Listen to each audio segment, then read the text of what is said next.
us. As many, oh God, that will come out, Father, to present their research, we ask, oh God, that you help them. Meet all of us at the point of our needs. For in Jesus' mighty name we have prayed. Amen. Okay. Can you please be upstanding for University of Calabar anthem? Unica anthem, please.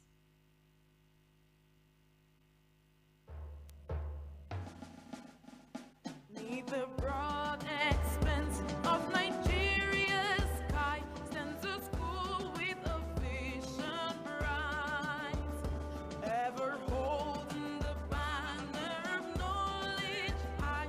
We'll go forward by wisdom's might. All hail to the alma mater. We have come from near and far to unite in Calabar. We'll work to build our alma mater, University of Calabar. May our quest for knowledge in every field have its purpose to serve mankind. With the fervent hope that our efforts yield fruit for all who will come behind. All hail to the alma mater. We have come from near and far to unite in Calabar. We'll work to build our alma mater, University of Calabar. Mighty God, from whom all knowledge comes, let the wisdom in us overflow. May the knowledge gained in our campus here guide our steps as we onward go. All hail to the alma mater. We have come from near and far to unite in Calabar. We'll work to build our alma mater, University of Calabar. This is University of Calabar. Thank you very much. Please, may I recognize Professor Anozim O. Igri? If he's here, please come to the high table. Professor Anozim O. Igri, please come to the high table. Which he is the Dean, Faculty of Basic Medical Sciences. Please come to the high table, Prof. Professor Mrs. Margaret Agiang, Deputy Provost and Chairman Central Planning Committee, please come to the high table. Professor Mrs. Margaret Agiang, please come to the high table if she is there. All right, thank you very much, Prof. We are in the business of today. May I humbly invite Professor Justin Atangu to come for the citation of the plenary lecturer, Professor Justin Atangu. Please clap for him as he comes up.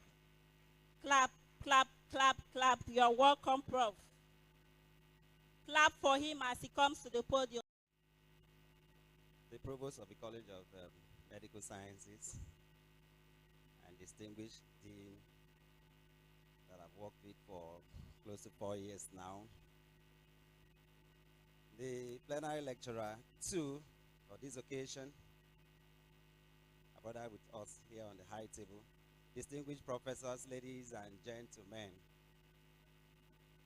I usually will hear people say my job is simple, but mine is a complex one because I have to introduce someone that is several times bigger than I am.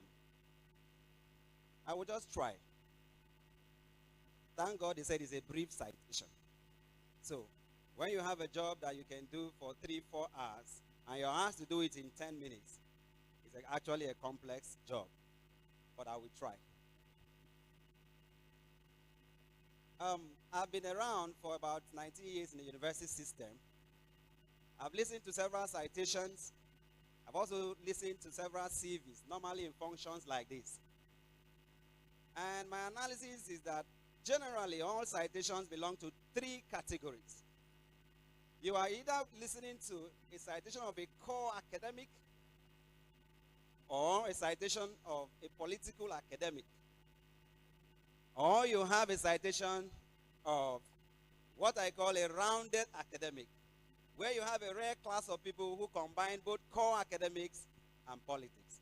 So I leave an examination question with the audience that when I'm done, you let me know where this, our inaugural lecturer 2 belongs. Professor Yon Banayo is a professor of biochemistry. As we all know, he was appointed professor. I'm sorry. Thank you, sir. He was appointed professor of biochemical toxicology in 2011. He is currently the provost of the College of Postgraduate Studies, University of Calabar, position he has held since 2002.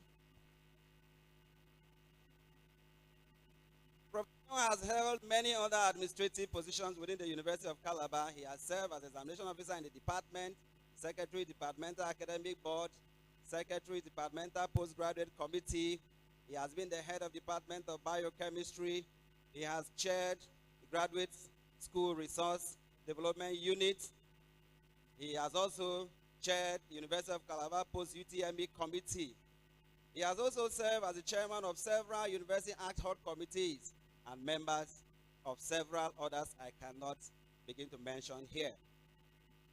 He has been the dean of student affairs for 4 consecutive years, the dean of the Faculty of Basic Medical Sciences for another 4 consecutive years, and also started as the dean of the School of Postgraduate Studies, and then later became the provost. So I think he's like the longest serving dean in this university, to my knowledge.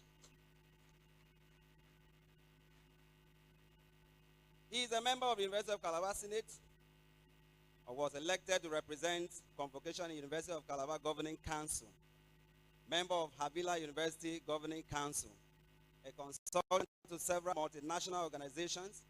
He also served as a standard examiner and associate to several Nigerian universities and African and other universities within Africa.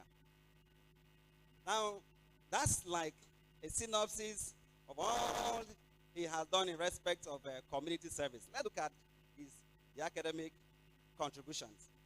He has graduated over 1,000 BSc graduates from the Department of Biochemistry, supervised over 30 postgraduate students, MScs and PhD, including the citation reader. I think somebody would have put on. In fact, some of his mentees are now professors. Of course, you don't need any testament to that, the fact that the one reading the citation is a professor. Yes.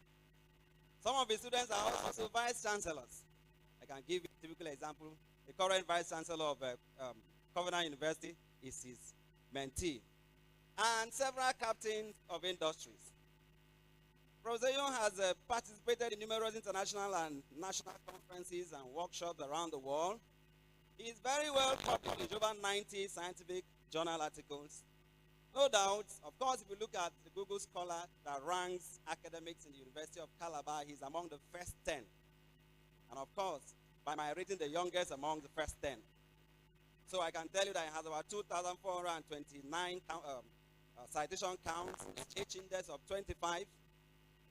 He's, like I said, one of the first 10 in the rating in the University of Calabar. So can somebody put his hands together? He has authored 2 books and several other chapters.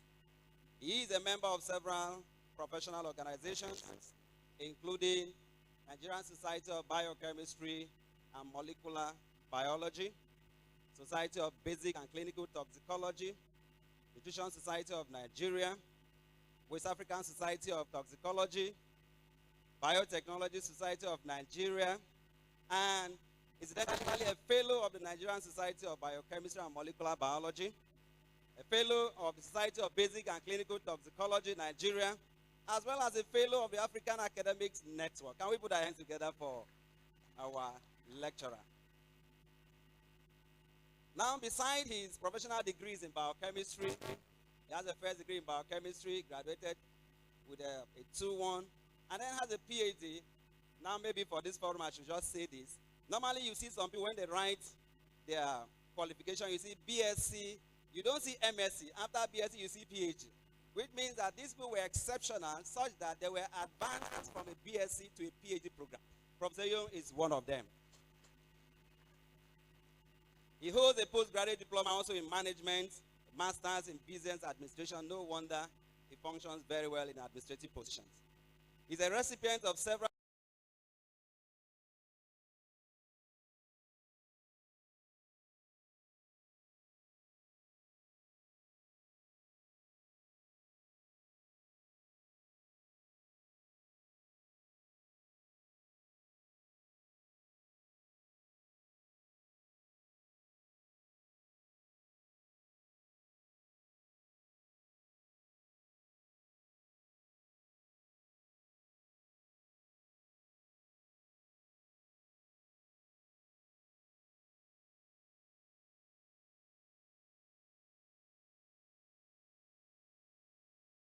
is a core academic or a political academic or a rounded one.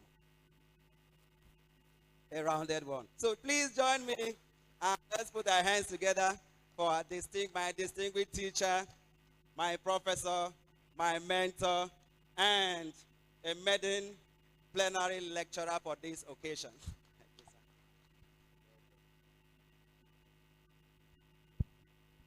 Professor Tango has just addressed me in a way I was wondering, is he talking about me or about a nano party? My chairman for this today's session, Emeritus Professor in Waiting, Professor M. Osim. When I say he's Emeritus Professor in Waiting, I mean it in all right, because he has paid his dues. I am 31 years old as a staff of this university. You can imagine how many more years Professor Sim has spent here. Seated beside Professor Sim is my friend, my provost, who I have known since 1981, when we shared the same classroom in Hope Waddle.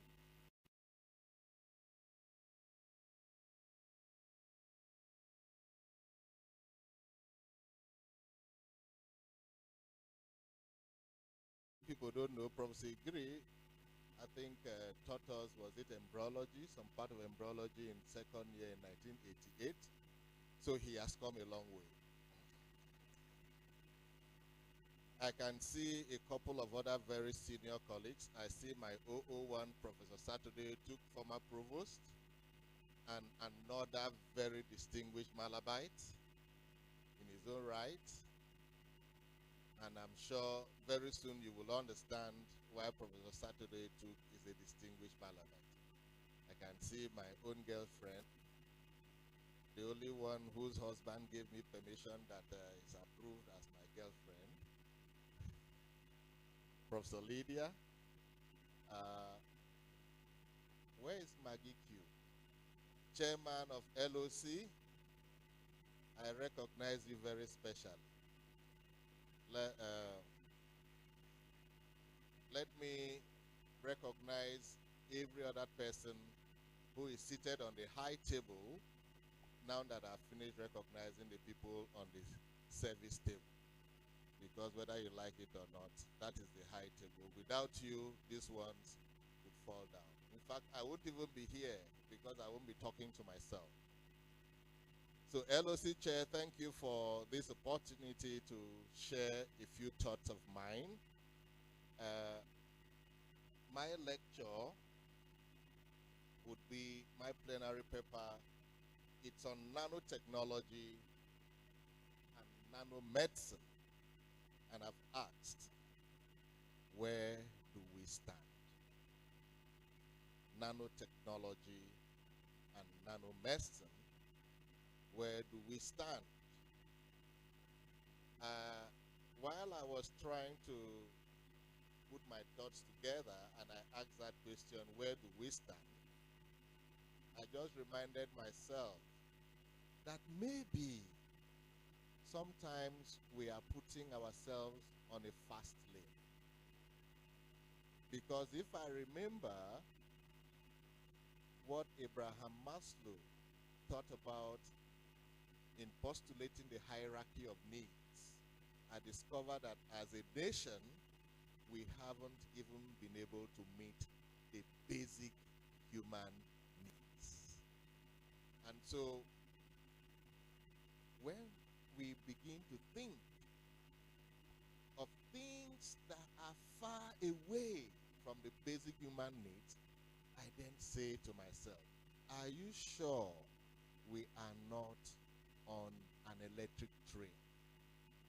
But then, if you again reflect on the things our nation has achieved as a nation, on the things we have achieved personally, and equally the things our educational systems have achieved, you'll notice, therefore, that we seem to have a mixed bag.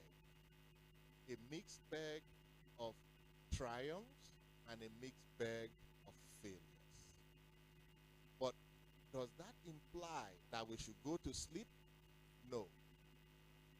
Would we allow the world to move 1,000,000 miles away from us while we still continue cracking kernel with a stone instead of moving up with technology? No. This underscores why we must, even though we have challenges, we must begin to think with the future. Because as I speak to us now, I'm very sure seated in this auditorium will be somebody with an iPhone 16. I will not be surprised if, when we look very well, somebody may have bought himself a robotic driver. Because if you go to South Korea now, you don't need to call. You see cars driving. Some of them are auto-driven by themselves. Some are driven by robots. In fact, I learned Elon Musk is actually putting upstream a robot that can carry pregnancies.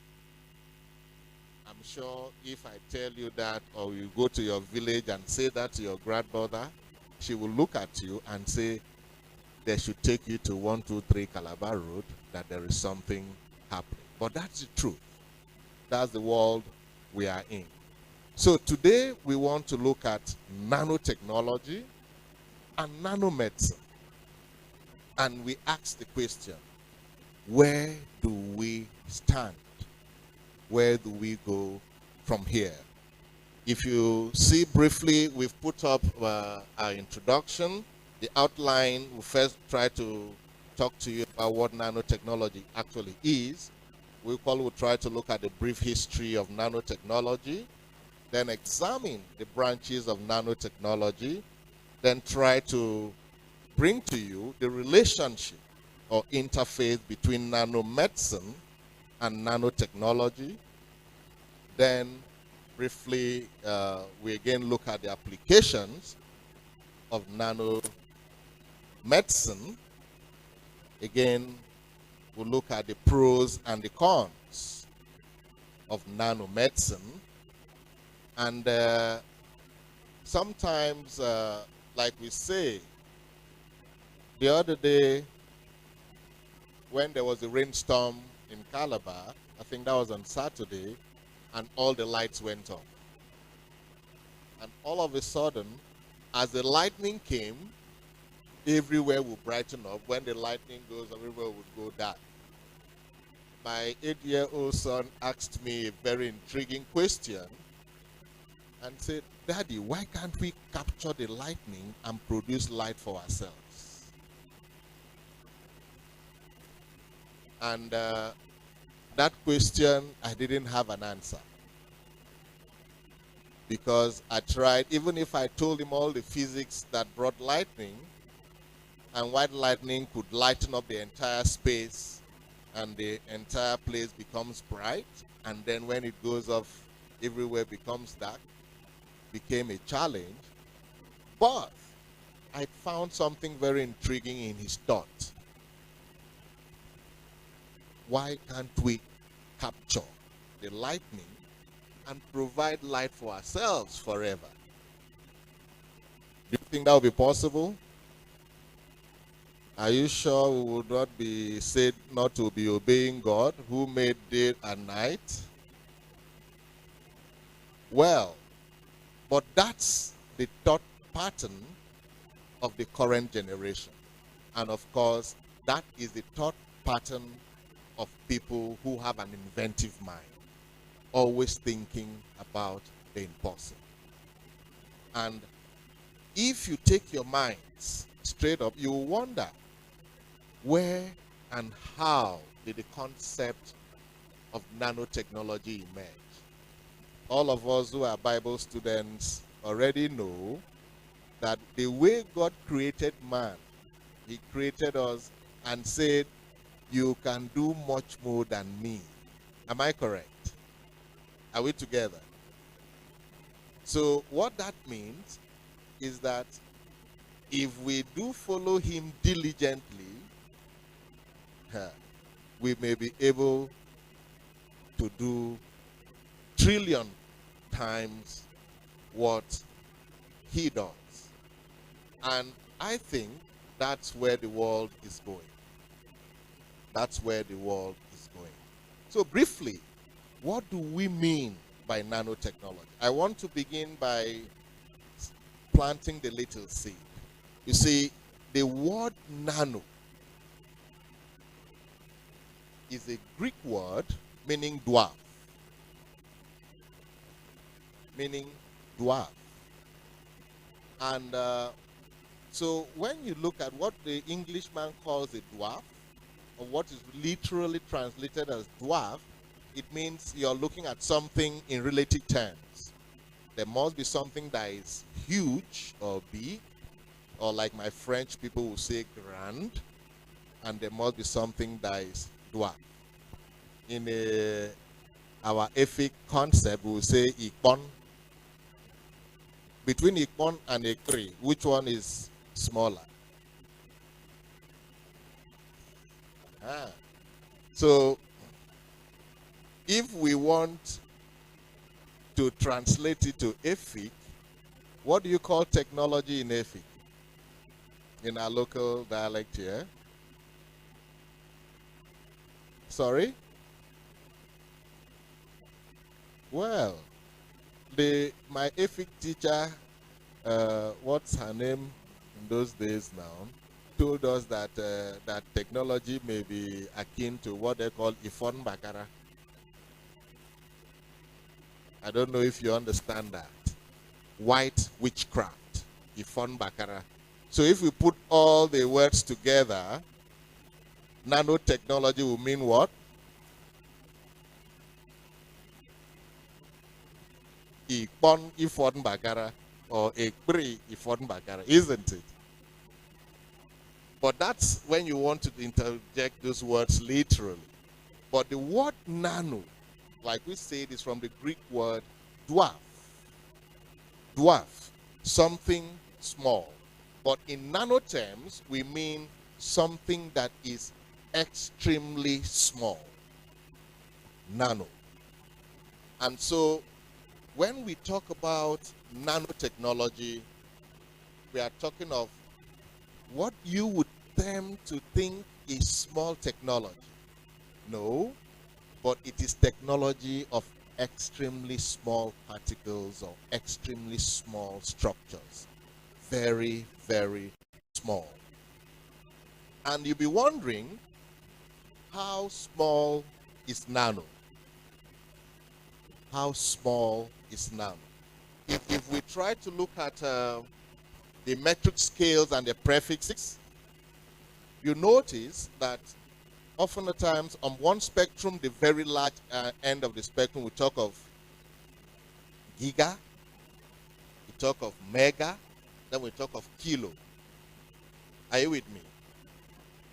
How many grams make 1 kilogram? Do I have some students of some 1,000. So 1 kilogram is to be written as 1,000, isn't it? And so if we move to 1 megagram, we'll be talking of 1 million. And so when we say 1 giga, we are talking of what? 1 billion. Are you with me? So that's big. But we are saying that nano is what? Extremely small. If we move on the other end to the smaller regions of the scale, we'll be talking of from 1 kilo to 1 meter. Then we'll talk of the deci, isn't it? The deci will be 0.1 or 10 raised to power minus 1. And then you move on again to the centi, 10 raised to power minus 2. We move on again to the milli, 10 raised to power minus 3. You move on again to the micro, 10 raised to power minus 6. Are you there? Then you move again now to what? The nano, 10 raised to power what? Minus 9. If we want to put the zeros, you can imagine I've put the first zero, I put a point, and I say 0.00009 zeros before I put a 1. What does that tell you? Those of us in those days that we used to write WAEC, does that look like something we can take to 3 significant figures? Or 4? Or 5? What will you be getting? You'll be getting 0, isn't it? So you can imagine that when we are talking about 1 nanogram, I don't know how many of you, can you take 1 hairpin, 1 hair strand from your hair? If you take 1 hair strand from your hair, of course, I'm sure all of you know that that's a protein. Don't mind that the women denature the protein by applying certain chemicals. And then they will break all the bonds that are responsible for holding that structure the way it should be. But just take one of them. Imagine taking 1 strand of your hair and cutting it into about 50,000 pieces. Would you be able to find it? Are you sure you'll be able to see it? Just 1 strand of hair cut into 50,000 pieces or more. If you do that, what you have left of each particle, each piece, represents what we think is referred to as a nanoparticle. That's what we are talking about. So we are saying that it's technology that has to do with what? Extremely small structures. Very small, of course, not visible to your eye or my eye, except maybe you have a genetically modified eye that may be able to see it. In any case, that's what we are talking about. So that's what we refer to as a nanoparticle. What do we understand by the term nanoscience? We say nanoscience, understanding entails understanding the science at that molecular scale. You know, as a biochemist, we understand that biochemistry involves studying the molecular logic of life. What makes life possible? And usually, if I tell you, I don't know if any of you has ever seen an enzyme. Hello? I'm sure we have a couple of biochemists in the house. You see, usually when we want to talk about enzyme, we talk about their activities. We try to measure enzyme by the activities, but we can actually quantify enzyme using some particular techniques. Okay? We can equally use certain techniques to be able to look at the structure of the enzyme because enzymes are proteins.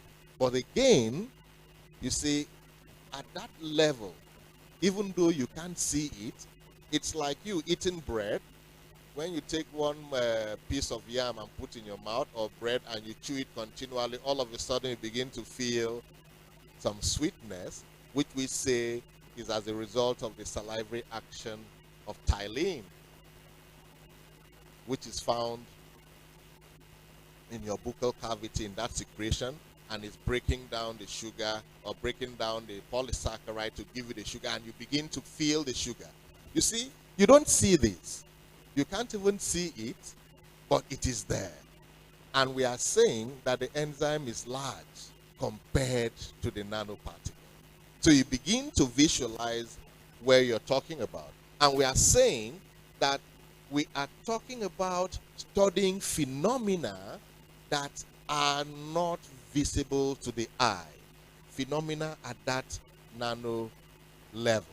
And so nanoscience generally refers to understanding science at the molecular level, studying it, and discovering, of course, novel phenomena that is occurring at that very, very, very low level.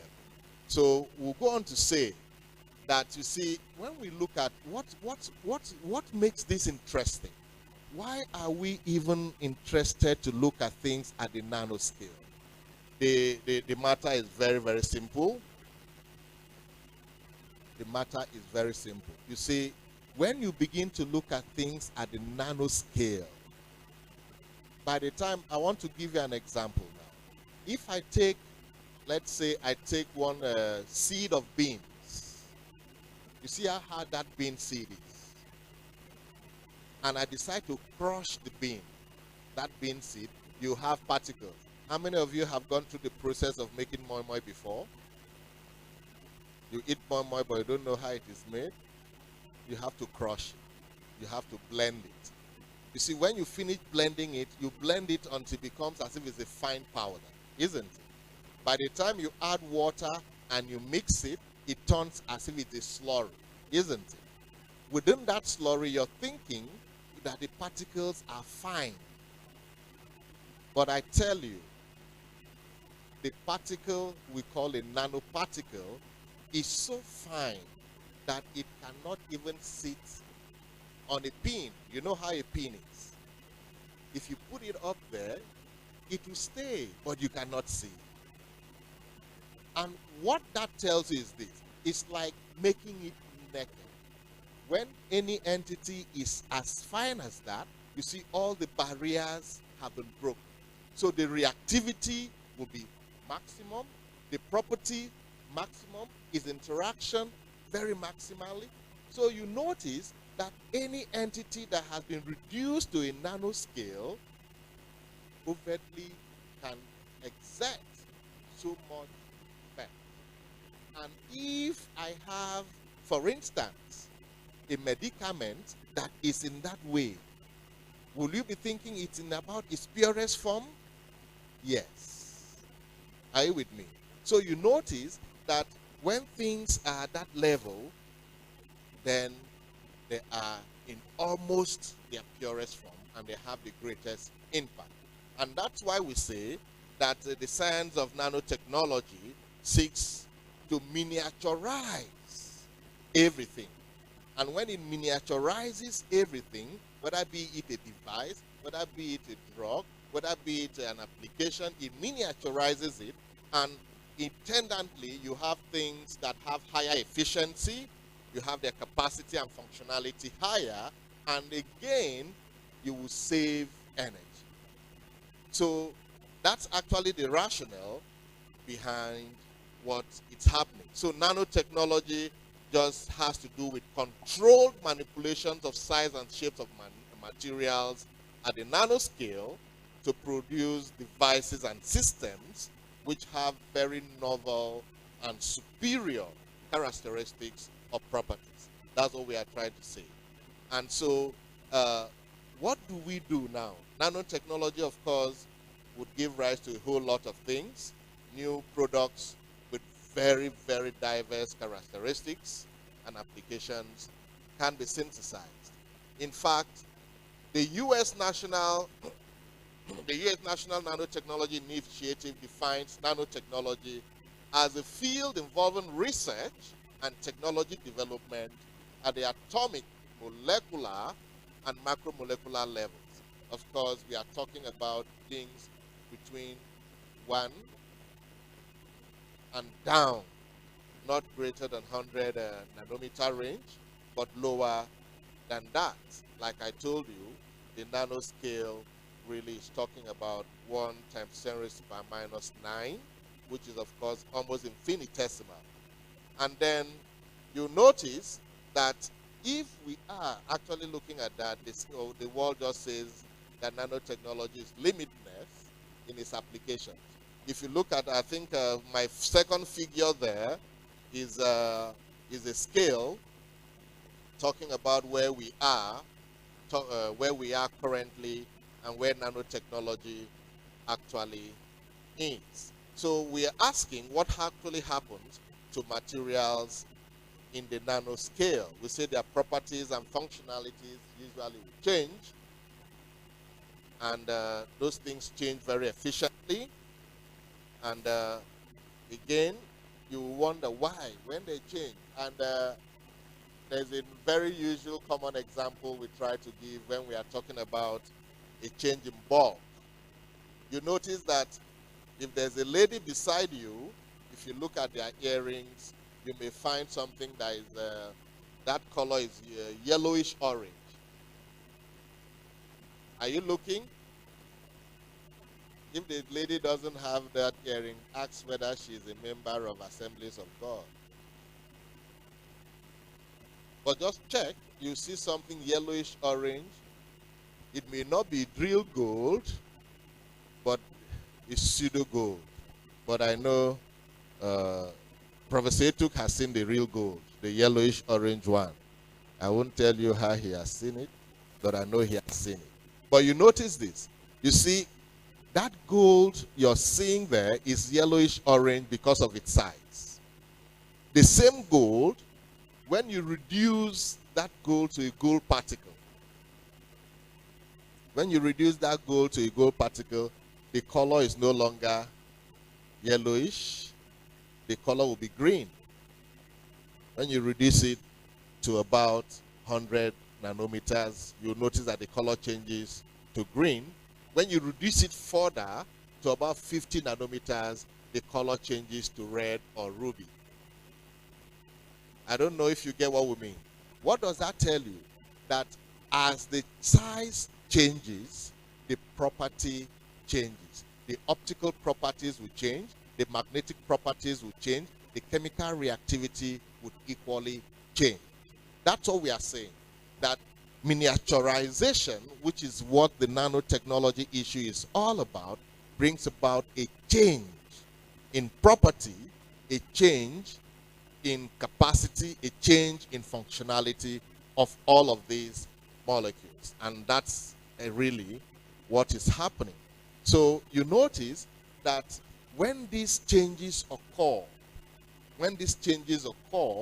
these changes would equally bring about a change in function. I usually like to draw these examples from the structure. You see, the way biomolecules are arranged in a particular structure. And once you have a change in that structure, the function changes.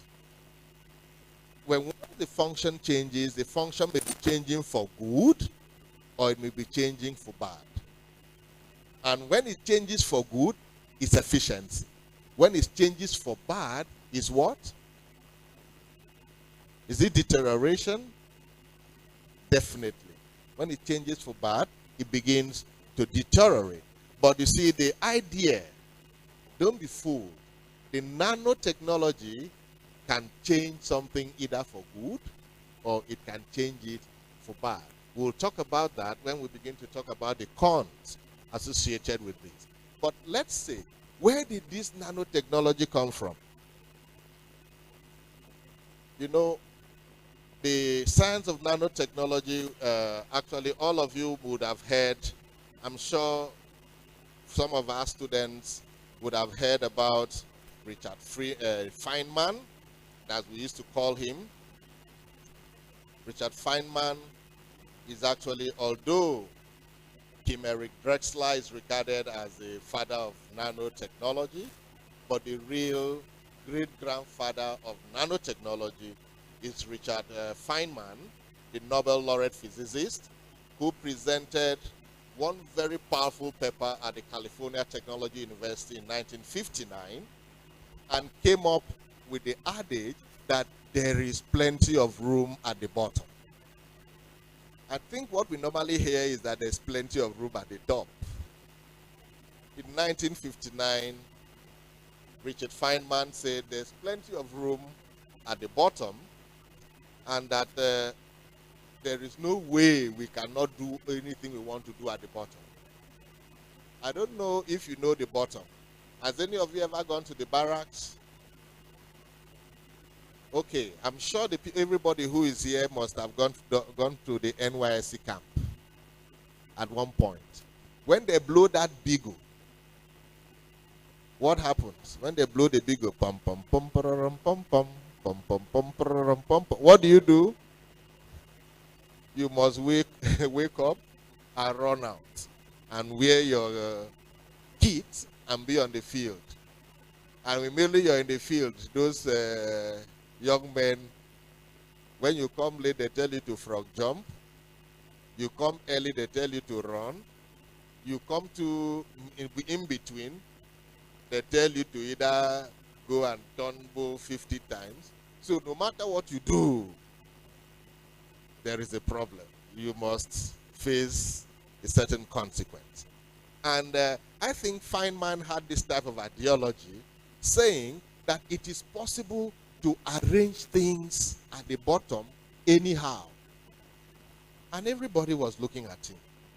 He was actually talking about chemical synthesis using atoms.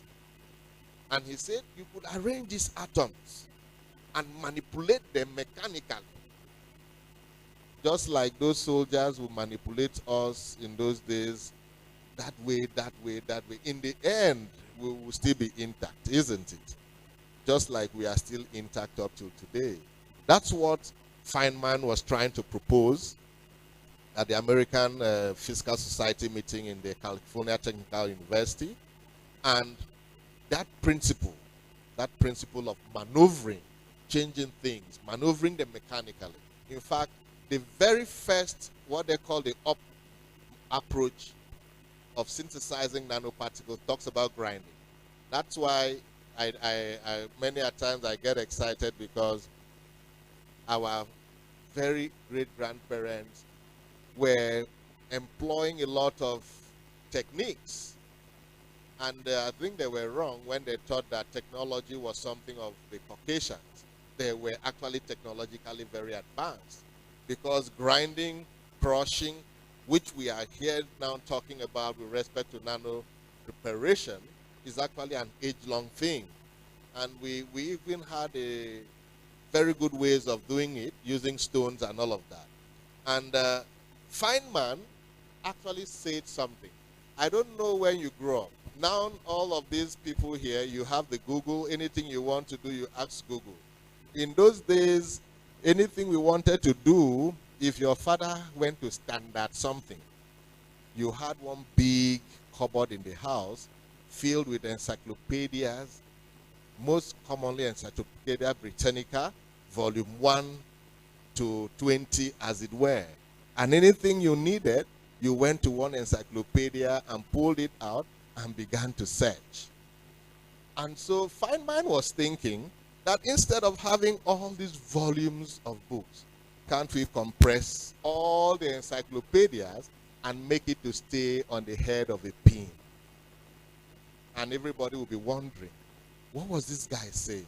Imagine putting together 50 fat books, fatter than my head, and making them to stay on top of one pin. What was he saying? He was talking about nanotechnology. That was where he was going. He was talking about nanotechnology. I think, and like it's mostly regarded, that lecture marks the birth of the idea of nanotechnology, although the term, actually nanotechnology, was later introduced by the German Nobel laureate, Professor Nario Taniguchi of the Tokyo Science University in 1974, when he used the word or the term to describe the precision manufacturing of materials that were extremely small.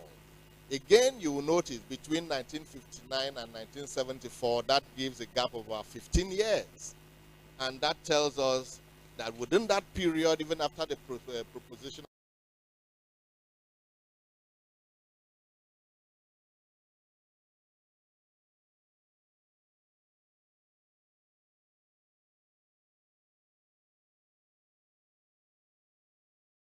after presentation, you will ask just for 3 minutes or so that, because there are so many papers here. If you look at this document, there are about 77. There are too many. We'll get past. So, okay, get on with your paper.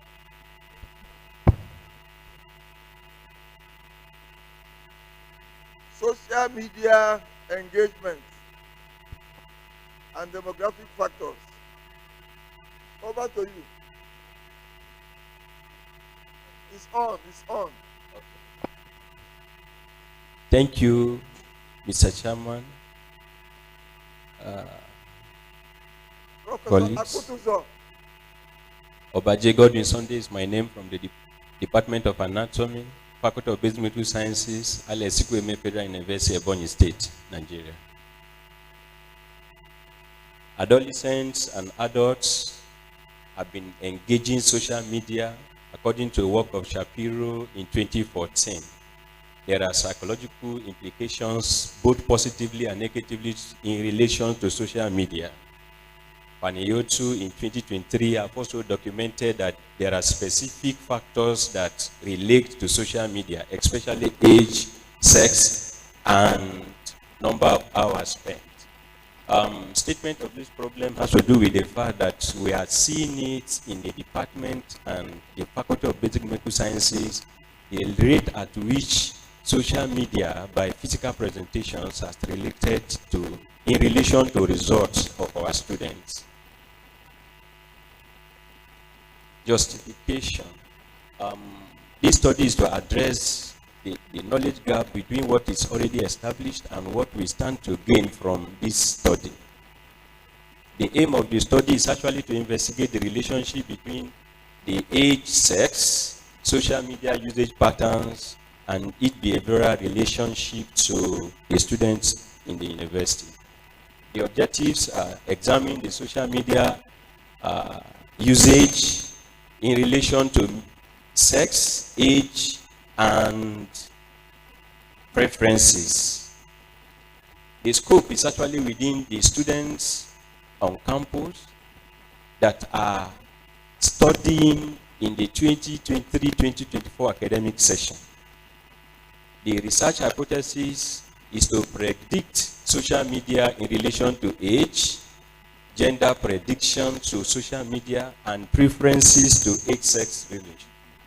The materials we've used for this work is the survey questionnaire, the information sheet, the social media assessment tool, the Python for statistical analysis.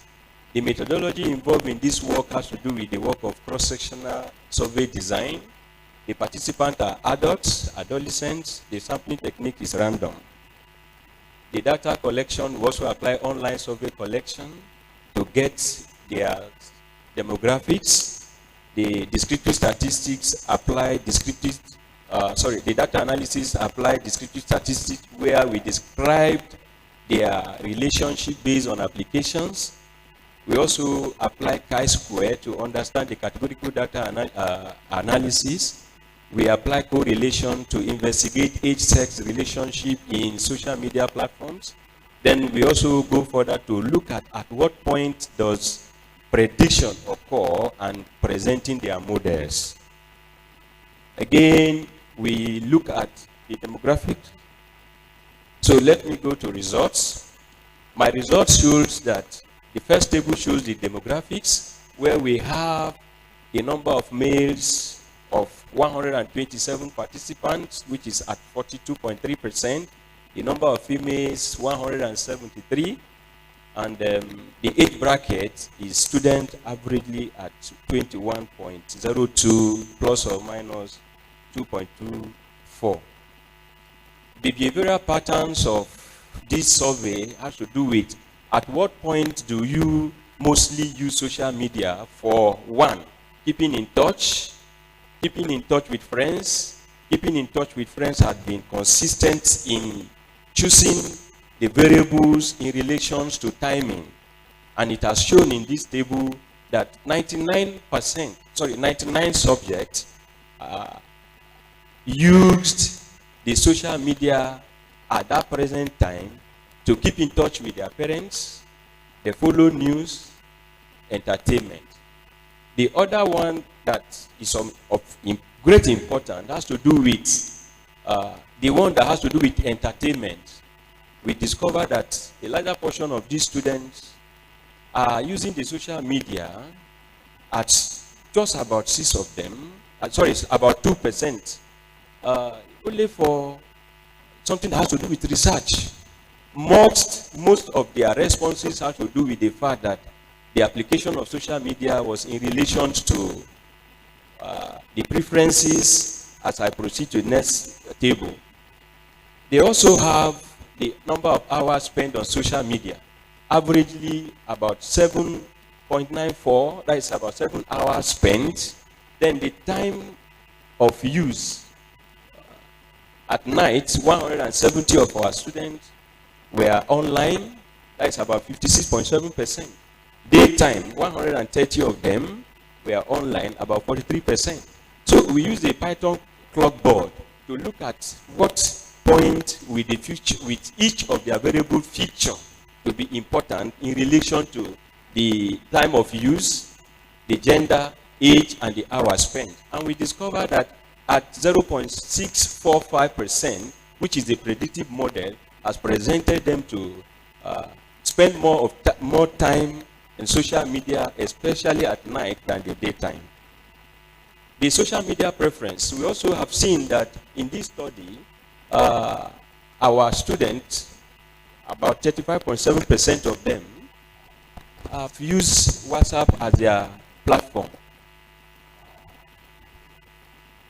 My time is up. Okay, 1 minute. Oh. All right, conclusion. WhatsApp was the most preferred platform, and the gender-specific relationship with social media cannot be overemphasized.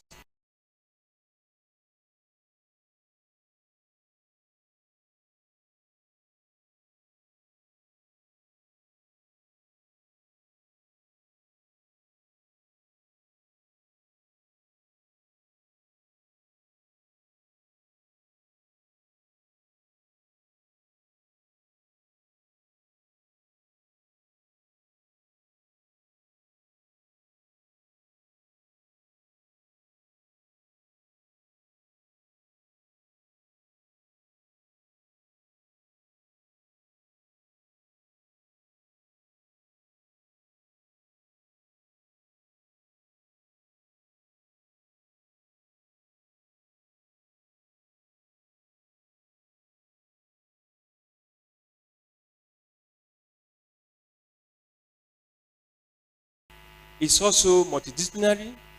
There is the area of anatomy that has to do with medical education.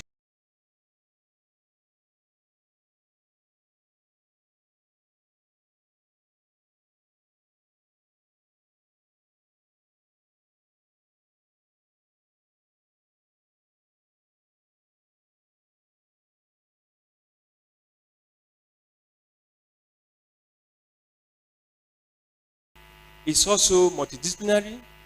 There is the area of anatomy that has to do with medical education. In fact, the teaching tools have been designed to how best anatomy can present her education in relation to these tools. And social media platforms are also part of it. So this area is on medical education, which is a subunit of anatomy. Just like you have so many areas like forensic science, like biological anthropology, like cephalometric investigations. All of these are subdivisions of anatomy, Prof. Thank you. Okay. See, why I'm asking is this.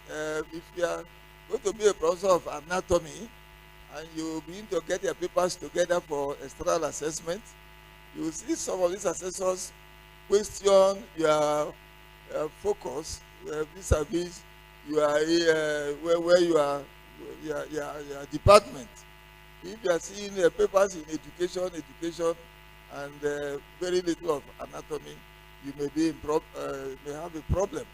So, what have you really shown? Let's see your results again.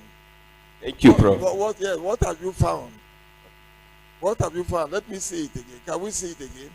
Okay. Fast. Who is controlling this? Okay.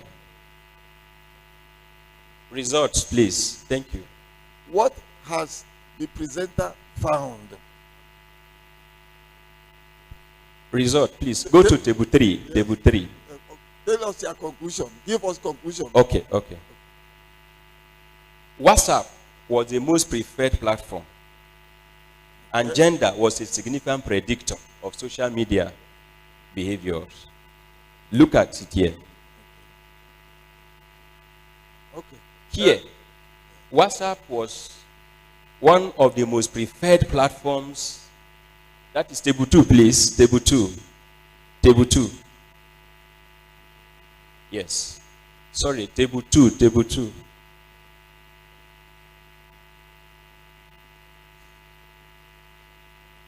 Table 2. The paper is open for questions, discussion of any kind. Members, you can react so that we can move to another paper. Any reaction? Oh, madam, you want to?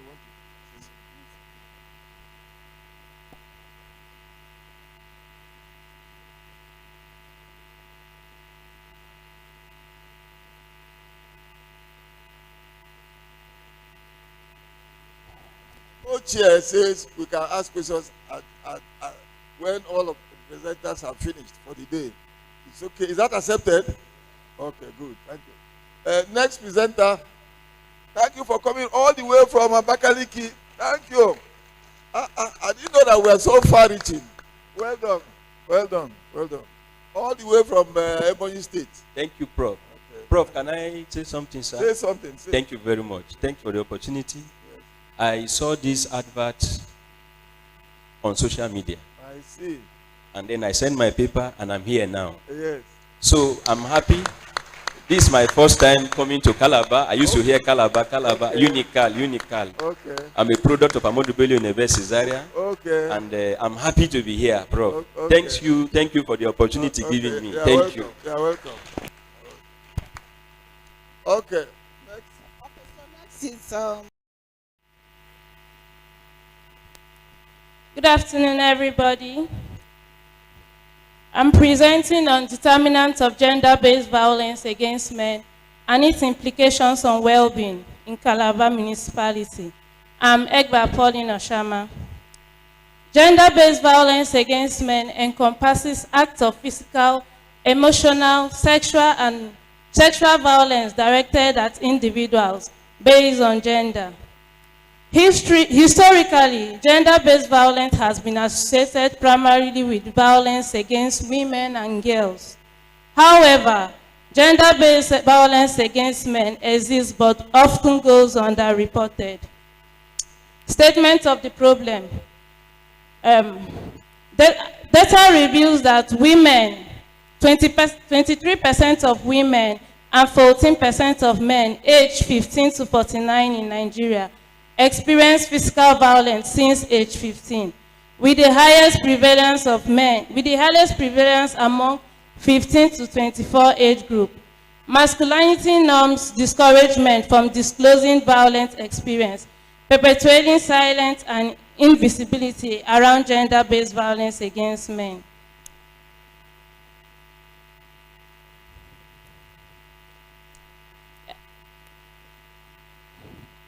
A theoretical framework by ecology system theory was used to carry out this research, and report shows that men actually undergo gender-based violence. Under socio-demographic distribution here, it shows that married men with frequency of 188 with percentage of 49.88 are more privileged to experience gender-based violence. And under education level, we have that students under tertiary education with frequency of 258 and percentage of 68.19 are more likely to experience gender-based violence. And In conclusion, I would say gender-based violence against men is a thing of public health concern that we all need to look at, because we need the men in as much as we need the women. And so when talking for the women, we should also talk for our men. And I will encourage men all to come out and report and forget about what the society will say and whatever it is, and report their experiences rather than hiding it. Recommendation. I will recommend policy development, public health intervention, healthcare services enhancement to help men come out and speak up about what they are going through. Thank you.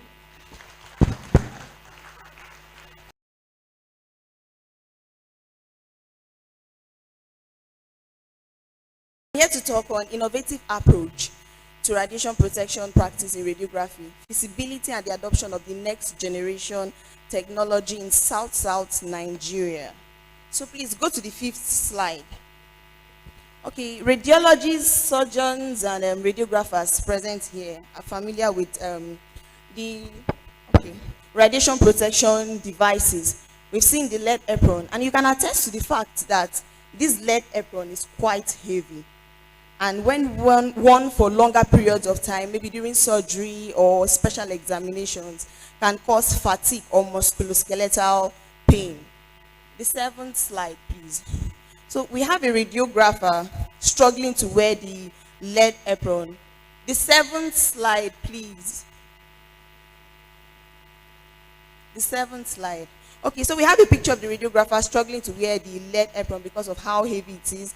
The next slide, a radiographer finding it difficult to wear a patient the lead apron. The next slide, we can see here, okay, innovative approach. This is where my topic comes in. Imagine wearing a lead apron that is almost as light as your shirt, but still serving the same purpose as the heavy ones we all know. Okay, this is lead 82 atomic number, and we have tungsten 72. Generally, atoms with higher atomic number tend to be heavy. So why did I choose tungsten? Tungsten is lead equivalent in the sense that aprons made with tungsten can actually give you the same level of protection as the lead aprons. So these are the next generation equipment. Slide 11. We have the augmented glasses, the real-time dosimeters, reading system, and so on. Slide 13, materials and method. A prospective survey design was actually used here, and a well-structured questionnaire was distributed to radiographers. And this data obtained was analyzed using the statistical package for social science version 6. The next slide shows a sample of the questionnaire. Now to my results and discussion. The first question asked here was how the radiographers perceive this traditional protection equipment, the present one. And most of them said, well, they are moderately effective, maybe due to some limitations, like in the case of the lead apron, cracks. And then 10% indicated minimally effective. The next result, I asked if they think these next generation protection technologies are feasible. And they said yes, majority, 70%, that they believe in the feasibility of this technology, while a few said no, we are used to these ones. And then bringing in new technology, well, we won't be able to adapt to them, so it's not possible. The next result, of course, there are barriers and challenges in foreseeing, okay, radiographers foresee in integrating this next generation technology. And the highest here was cost and funding. In the economy of today, it seems impossible and almost discouraging to get these new equipment because of high costs and so on. Okay, there are effective training programs and resources in facilitating this adoption, and technical training ranked the highest. We can't get to these technologies without knowing how to use them. So we need proper training, and then incorporating into the syllabus of potential radiographers. If this upcoming radiographers are being educated and trained with these new technologies, before they are done with school, they will become experts and they will know how to use these technologies effectively. So in conclusion, well, there is a high chance of adopting this technology based on the feasibility results here and also the need for the introduction of new technology into the medical sector. Thank you.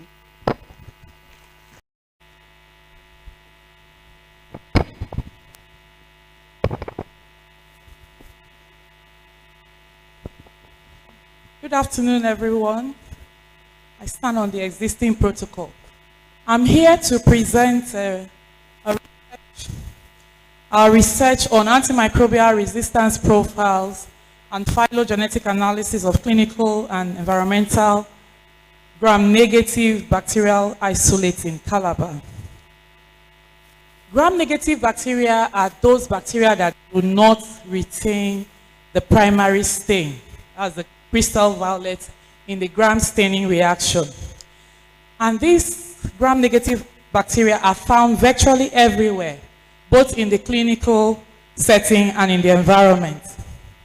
They are among the leading causes of life-threatening nosocomial infections worldwide and are often characterized by potential antimicrobial resistance mechanisms. And this has been found to be one of the greatest challenges of clinical practice. It's a public health challenge. Now, 4 of the gram-negative organisms are in the list of organisms referred to as escape organisms, which is an acronym for a group of organisms that cause nosocomial infection. Out of these 6, 4 of them are gram-negative, and you can see Pseudomonas, Acinetobacter, Enterobacter species there. Now, why did we do this research? Gram-negative bacterial infections are becoming more and more difficult to treat, whereas the cost of antibiotics are going higher and higher and even out of reach by the day. So these bacterial pathogens are often multi-resistant, and that's one of the threats that we are facing globally. So the aim and objective of this study was, among other things, to compare the antimicrobial resistance profiles of both clinical and environmental isolates, to characterize the resistance genes of both isolates, and to assess the phylogenetic relatedness of the clinical and environmental isolates. Now, the samples were obtained from the clinical setting and the environment. So both the teaching hospital and the general hospital, which are public hospitals, were used, and 210 samples were obtained from each health institution. From the environment, different environmental samples were also obtained, and those were processed microbiologically, and identification was done by the Vitek gram-negative identification system. Susceptibility testing was done by the Kirby-Boa method. From our results, these are the samples we obtained, different clinical samples and different environmental samples. Now, from our results, we have a prevalence of gram-negative isolates from UCTH and that of General Hospital that gave us a prevalence of 38.1%. That's gram-negative organisms. From the environment, we had 13.3%. Now, looking at the antimicrobial resistance profiles, we see that all the organisms that were identified had 100% multi-resistance. They were 100% multi-drug resistance, both from the clinical and from the environment, from table 9 and 10. We also went ahead to do the multi-antibiotic resistance index, and we find E. coli and Acinetobacter having a MARI of 1 each, and the rest also followed. None was below 0.5. Now, looking at this table, we also looked at all the antibiotics that we tested, 10 of them, and that's to show you the antibiotic resistance profile. So all the antibiotics tested, the isolates were resistant to at least 2 of them. These are the resistance genes that we tested, and we found these isolates to have the black EpiC gene, the black sheep gene, and the New Delhi metallo-beta-lactamase gene, which we have noted that organisms that have this gene are referred to as superbugs. They are resistant to all antibiotics. And all our isolates, both from the environment and from the clinic, all express those genes. These are the agarose gel electrophoresis to show the genes that we assessed.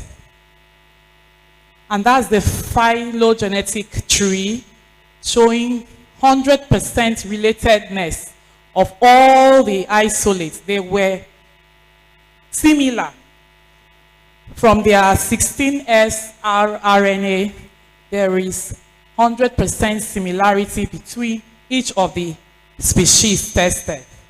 In conclusion, the study revealed antimicrobial resistance profile of gram-negative isolates in Calabar, and the prevalence was 38.1% from the clinical setting and 13.3% from the environment. Those 4 genes were expressed in all the isolates, and the resistance genes were more expressed in the clinical isolates. And then this calls for antimicrobial stewardship, because the relatedness profile shows that there is cross-contamination from the environment to the clinics. And so the prescription must be really taken care of so that we do not continue to spread this problem that is already becoming a pandemic. There are several recommendations there. Thank you very much for listening. Thank you. Number 16, right?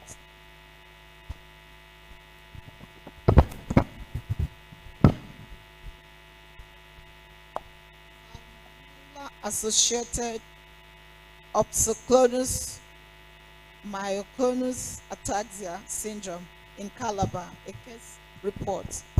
Good afternoon, everyone. I am Ekabong Utu, a resident doctor with the Department of Pediatrics, University of... I'll be presenting a case report on behalf of my team, a case report of a 15-year-old titled Salmonella-Associated Opsoclonus myoclonus ataxia syndrome in Calabar. Opsoclonus myoclonus ataxia syndrome, which I'll be referring to as OMAS, is also referred to as dancing eyes, dancing feet syndrome. It is a rare inflammatory neurological disorder characterized by involuntary rapid eye movement, which we refer to as opsoclonus. There's also quick involuntary muscle jerks, which is the myoclonus component. And there's the lack of voluntary coordination of muscle movement, which is the ataxia. OMAS is often associated with behavioral, sleep, and speech disturbances. The etiology of OMAS remains unclear, but infectious triggers have been implicated. It is predominantly linked to neuroblastoma in pediatric patients, but infectious triggers have also been identified, including viral and bacterial pathogens. Salmonella is a common cause of gastrointestinal infections, as we all know. However, its neurological complications and association with OMAS is rare and poorly understood. Salmonellosis is typically acquired by consuming food of animal origin which may be contaminated. So this was a case, this was a 15-year-old male who presented to University of Calabar Teaching Hospital with unsteady eyes, repetitive muscle twitching, generalized tremor, and unsteady gait, and poor sleep, preceded by a 5-day history of malaise, vomiting, package of loose stools, headaches, and fever. There was no alteration in consciousness, numbness, limb weakness, or other relevant associated symptoms. There was also no history of photophobia or neck pain. However, there was a history of patronage of food vendors, and the child came from a social class which was middle. He had generalized tremors on examination, but was fully conscious and oriented, had rapid myoclonic activity, which was prominent on the face and on the upper limb. That was also observed. He also had rapid, continuous, involuntary, arrhythmic, conjugate saccadic eye movement, which were present in all range of eye movement. There was titubation that was noticed on the head and trunk with mild hypotonia globally. The gait was unsteady with tremors, but power was full in all limbs. Blood pressure was normal.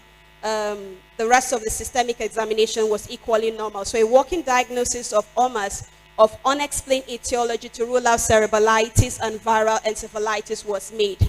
Investigation results were as follows. The significant thing, there was Salmonella species, which was isolated from the blood culture, a full blood count which showed leukocytosis, and a HIV test which was negative. Serum electrolyte, urea, and creatinine was essentially normal.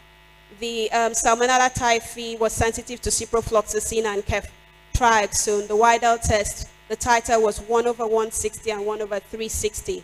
Blood count just showed leukocytosis. Random blood sugar was normal. HIV was negative. So a final diagnosis of opsoclonus myoclonus ataxia syndrome, secondary to Salmonella infection, was made. He was commented on TAPS, prednisolone, clonazepam, and then ciprofloxacin. He made a significant improvement and was eventually discharged after 9 days of admission.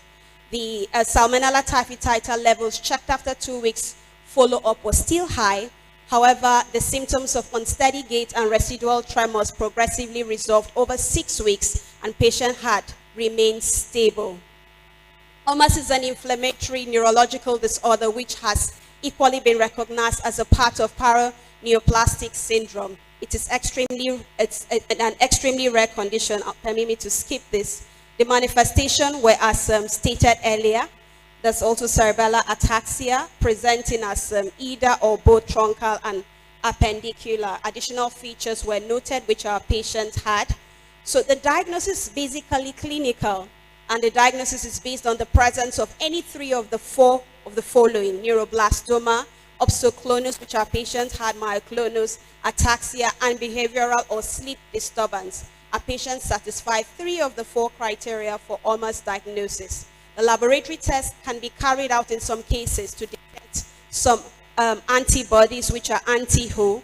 MRI may be needed to rule out neuroblastoma, and then some pharmacological treatment maybe can be commenced. The risk of persistent neurological deficit is apparent following apparent recovery of OMAS. So in conclusion, this report highlights the association between Salmonella infection and OMAS, a rare and debilitating neurological disorder.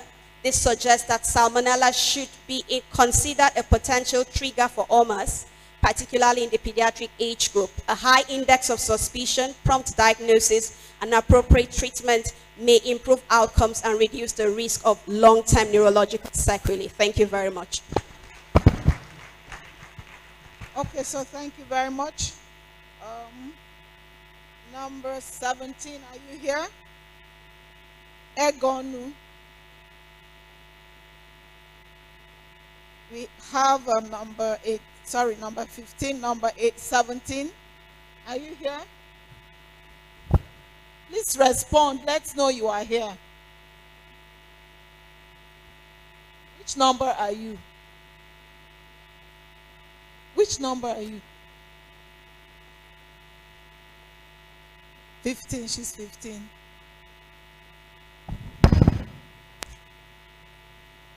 Before you start. 17, 18, 19, 20. Are you here? Who is here? First author is 17, Evelyn. Are you here? 18 is Iwara.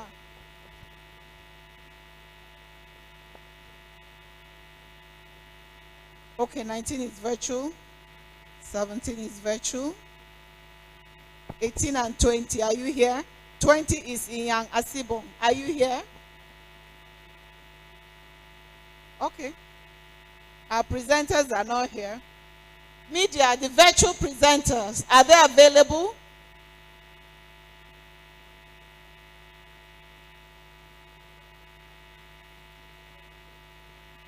I'm sorry? Okay, so please let them get ready to present. All right, go ahead. Good afternoon, everyone. My name is Egon Yochi. I'm presenting on malaria parasite density among blood donors in certain senatorial districts of Cross River State. Introduction. Blood transfusion saves lives and improves health. But many patients requiring transfusion, they do not have timely access to safe blood. Blood transfusion can be caused by many organisms, can be contaminated by many organisms such as HIV, hepatitis, malaria infection. But here we choose to dwell in malaria infection as one of the organisms that can be contaminated during blood transfusion or can be infected. Malaria is caused by a unicellular organism called Plasmodium, and 5 species are meant to cause infection. They are P. ovale, P. vivax, P. malaria, P. falciparum, and P. knowlesi. The whole African region continues to carry a high share of global malaria burden. In 2018, the region was home to 93% of malaria cases and 94% of malaria deaths. Nigeria had the highest estimated prevalence, followed by Ghana and Sudan. The lowest estimated prevalence we have observed in Turkey and China. Statement of the problem. Globally, an estimated 405,000 malaria deaths occurred in the year 2018. Malaria parasite was common in sub-Saharan Africa, with almost 1/3 of blood donors in Nigeria testing positive. Many studies have shown that pregnant women, children under 5, immunocompromised, such as HIV patients or TB patients, they are at risk of contracting transfusion-transmitted malaria. Because studies have shown that few parasites are enough to trigger severe malaria.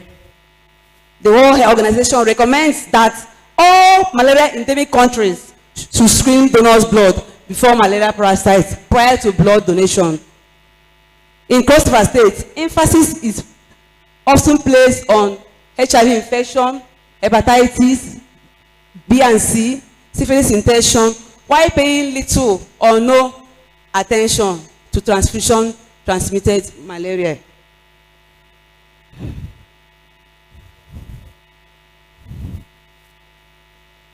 Objective of the study. The general objective of the study was to assess the malaria parasite density among blood donors in certain senatorial districts of Cross River State. The specific objective is to determine the proportion of blood donors with malaria parasites, to determine the prevalence of different species of malaria parasites, and to determine the perceived malaria preventive methods by blood donors.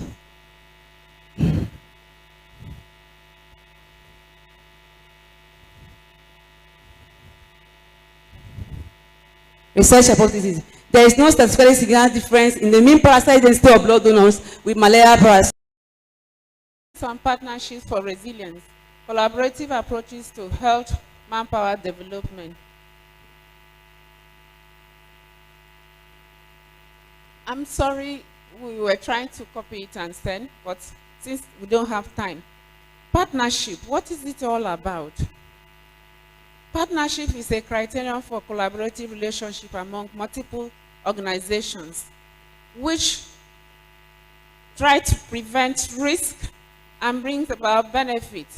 Partnership in health care setting is essential, because without it, there will be nothing to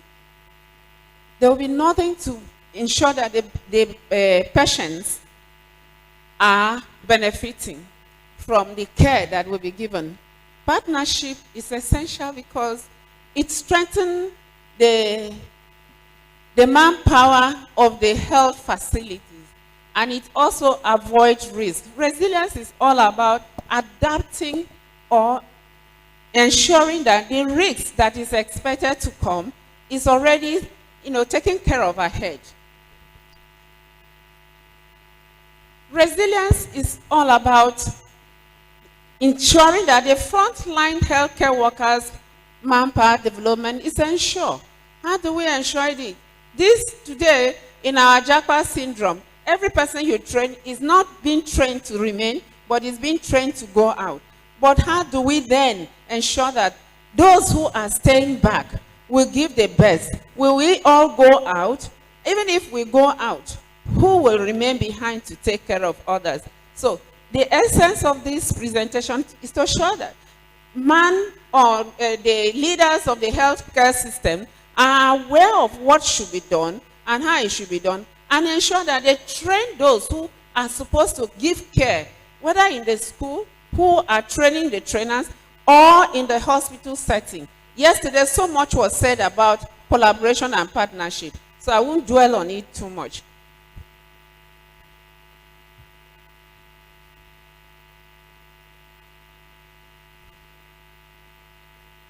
I think it is. I have 3 minutes to go. We use frameworks, different frameworks. We use the collaboration framework, the partnership model, and the other community health models to guide our study. From the results we have, first of all, we use, to collect our data, we use a face-to-face key informant interview and the other survey, because we needed to ensure that the people working with the patients are aware of what is happening, and those other people who are training others were also aware. From the results we have, many health professionals know what partnership and collaboration mean, and they are ready to collaborate. But we'll also discover that we have this syndrome of, if it is not me, no other person, and that is killing us.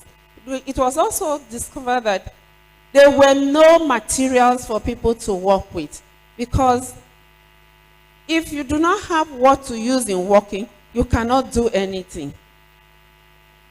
Let me conclude by saying that so much needs to be benefited from partnership and collaboration, as long as we are able to ensure that those things that will cause us setback are taken care of. Among them are leadership, planning, budgeting, and making available finances that will be used in training others. Thank you.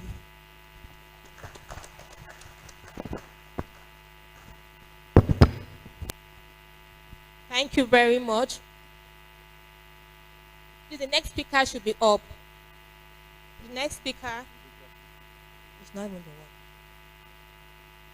Is Samson around? Paulinus. AM Sunday AM.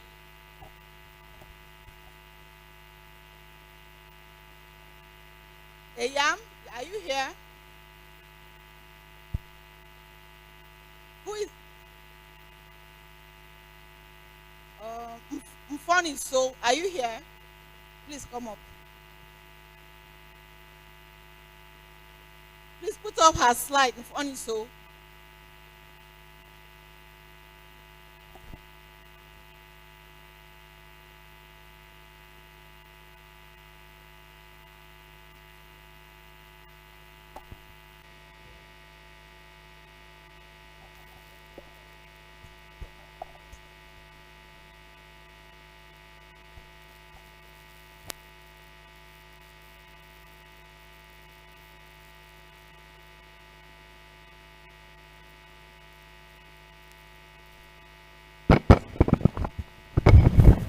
All right.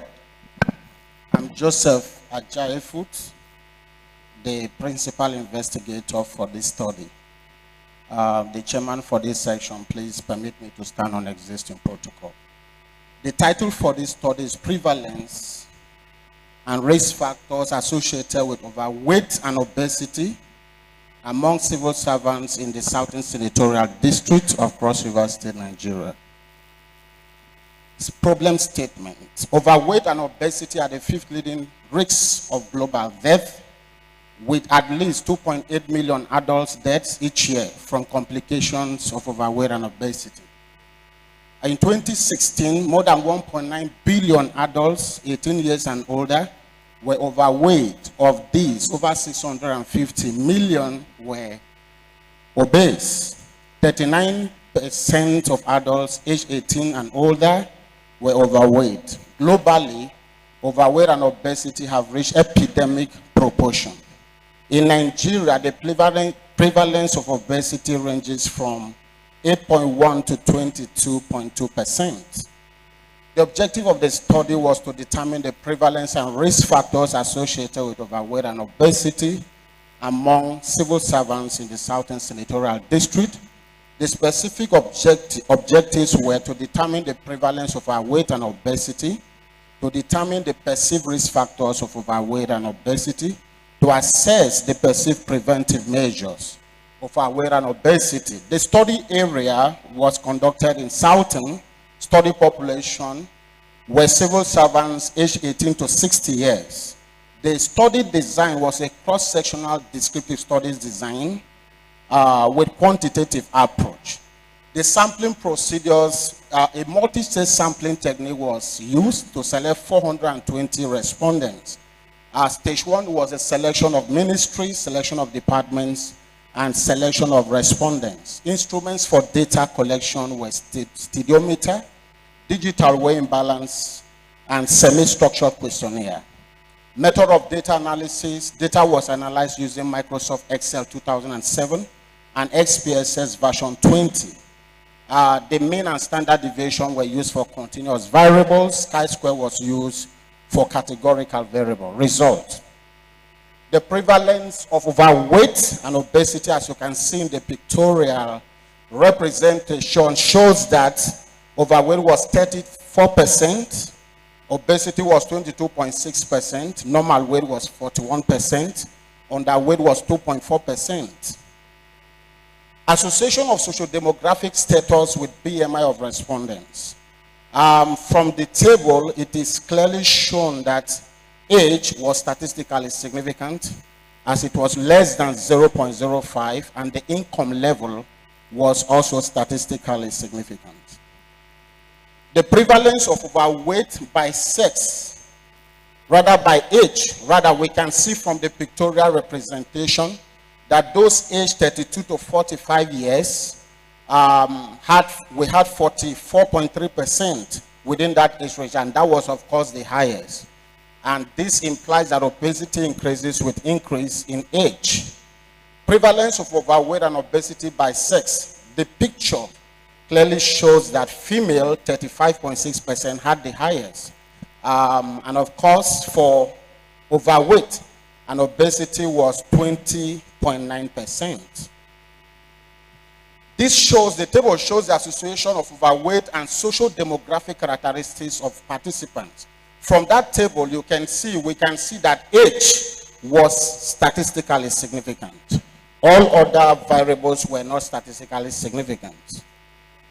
This shows the association of obesity with social demographic characteristics, and we can see very clearly that 3 variables were significant, statistically significant, which were income level, marital status, and age. Other variables were not significant. This table shows the association of risk factors with the prevalence of overweight and obesity. And for this association, the drug use was statistically significant, and alcohol consumption. This table shows the association of risk factors with the prevalence of obesity. From this table, we can see that drug use was significant, smoking significant, and the family history were statistically significant as risk factors. Contributions to knowledge. The study provided data on the prevalence of overweight and obesity, 34% and 22.6% respectively, among civil servants. The study identified drug use, alcohol consumption, smoking, and family history as risk factors associated with overweight and obesity. All right, my conclusion. Individuals with overweight and obesity should be engaged in regular physical activity. Individuals should ensure that body weight and height are checked regularly to determine their body mass index. There should be health education on overweight and obesity, health implications, and preventive measures among civil servants. Finally, the government should develop and implement policies to enhance healthy diet. Thank you so very much. Thank you. My delectable lecturers here present, the academic staff, teaching and non-teaching staff, my fellow Malabites and Malabreses. My name is Ebenezer Balogu. I'm here to present on the topic awareness and utilization of primary healthcare services among the elderly in Akankpa local government area. I'm here representing my team. Statement of the problem. In Nigeria, Achesi Ito 2018 discovered that 53% of the elderly people utilize healthcare services. A study conducted in Ibadan, Nigeria, reported that 63.8% of the elderly population had utilized primary healthcare services in previous year, Ajayi Ito 2019. General objective of the study. The study aim was to determine the awareness and utilization of primary healthcare services among the elderly in Akankpa local government area, Cross River State, Nigeria. Specific objective. The specific objective are three. One is to determine the awareness of primary healthcare services among the elderly in Akankpa local government area, Cross River State, Nigeria. Secondly, to determine the utilization level of primary healthcare services among the elderly in Akankpa local government area. Three, to determine the factors influencing the utilization of primary healthcare services among the elderly in Akankpa local government area, Cross River State, Nigeria. Methodology, study area. The study was conducted in Akankpa local government area.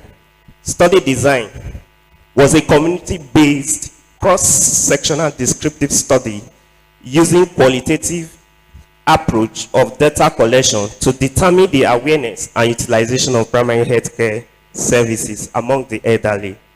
Study population. The study population comprised of the elderly from 50 years and above. Sample size.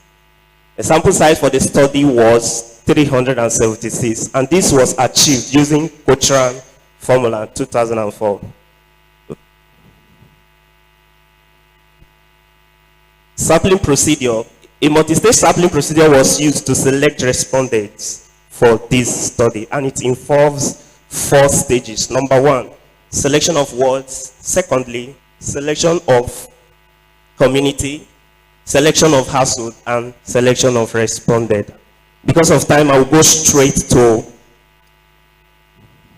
the results.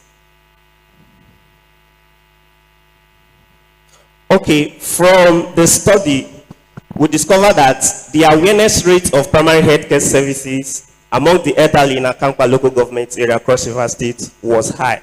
But as to compare to the installation level, from the study, we discovered that 63.6% of the elderly were aware of the presence of primary healthcare services among the elderly in Akankpa local government area. But the utilization rate was low.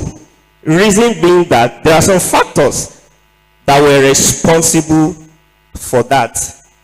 Here are the factors that were responsible for low utilization level.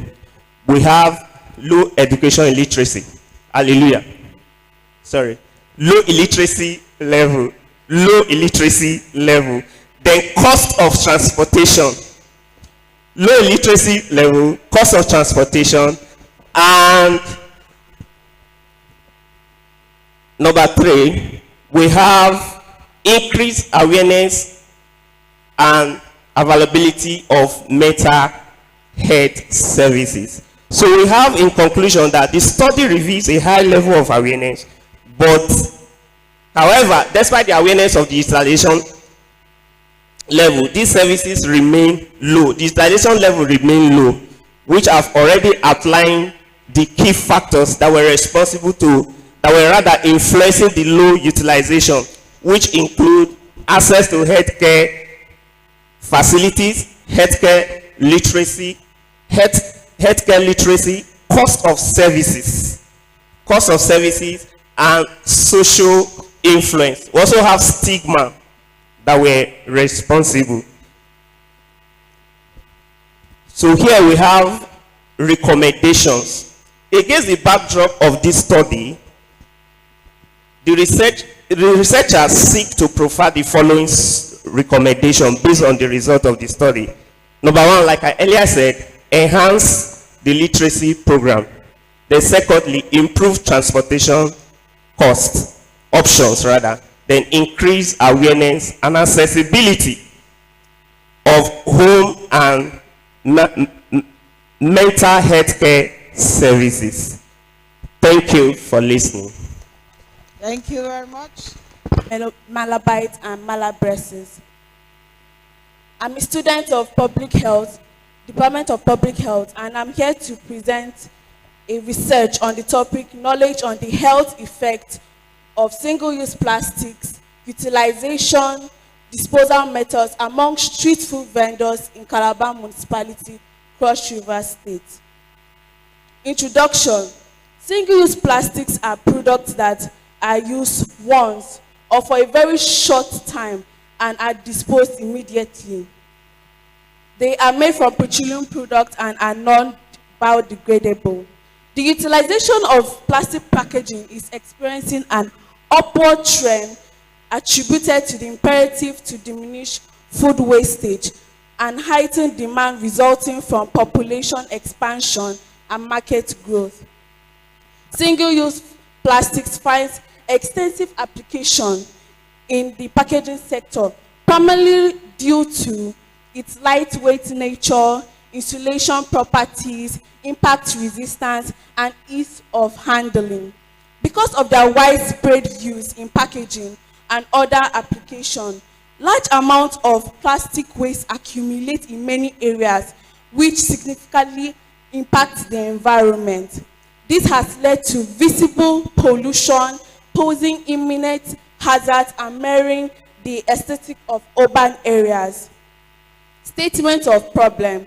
The impact of plastic waste on the environment and human health is global and can be drastic.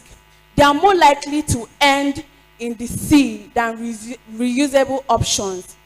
Globally, single-use plastic accounts for 40% of plastic production, and 80% of the plastic waste enters the environment, contaminating water, air, soil.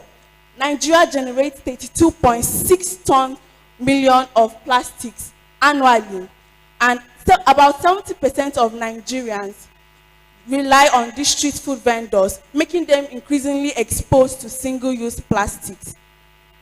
In Calabar, Cross River State, Nigeria, 300 tons of plastic waste is generated annually, and the street food vendors use these single-use plastics every single day. Studies have shown that in the next couple of decades, aquatic animals will be fewer than single-use plastics. However, there is a paucity of data on the street food vendors' knowledge on the health effect of single-use plastic in the study area.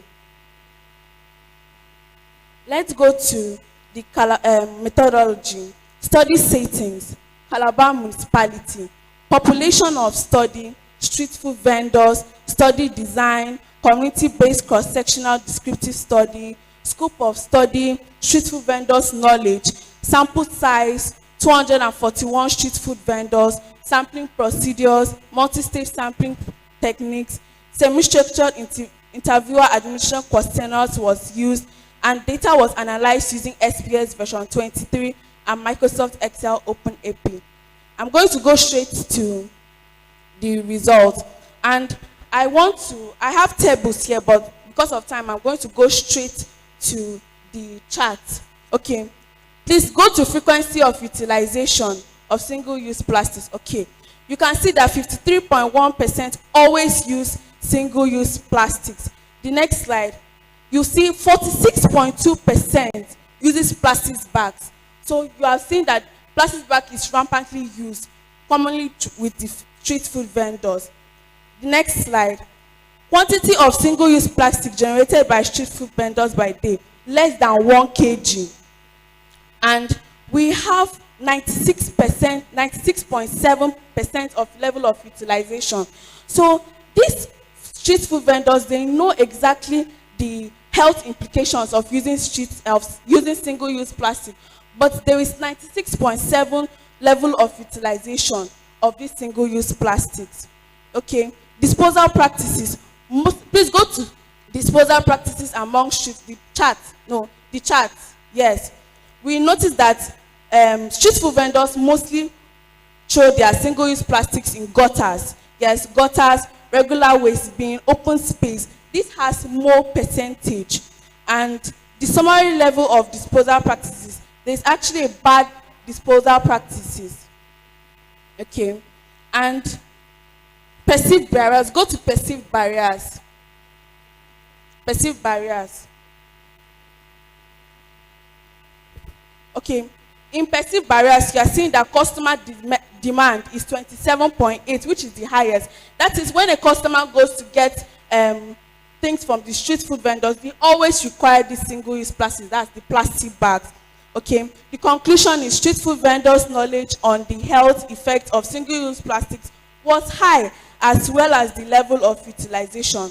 Disposal practices was very poor, and there was a strong association between the level of knowledge and disposal practices. Recommendation: I recommend promoting biodegradable or reusable containers. Implement proper waste disposal and recycling methods. We need to educate vendors and customers on the health risks. Okay, thank you for listening.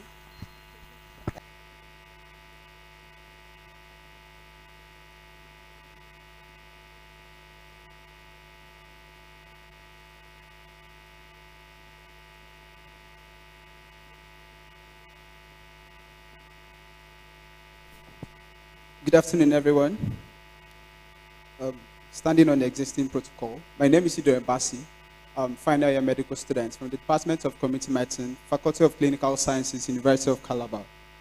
I'm here to present a research work titled Knowledge, Perception, and Acceptability of Human Papillomavirus Vaccination among Secondary School Teachers in Calabar Municipality, Cross River State.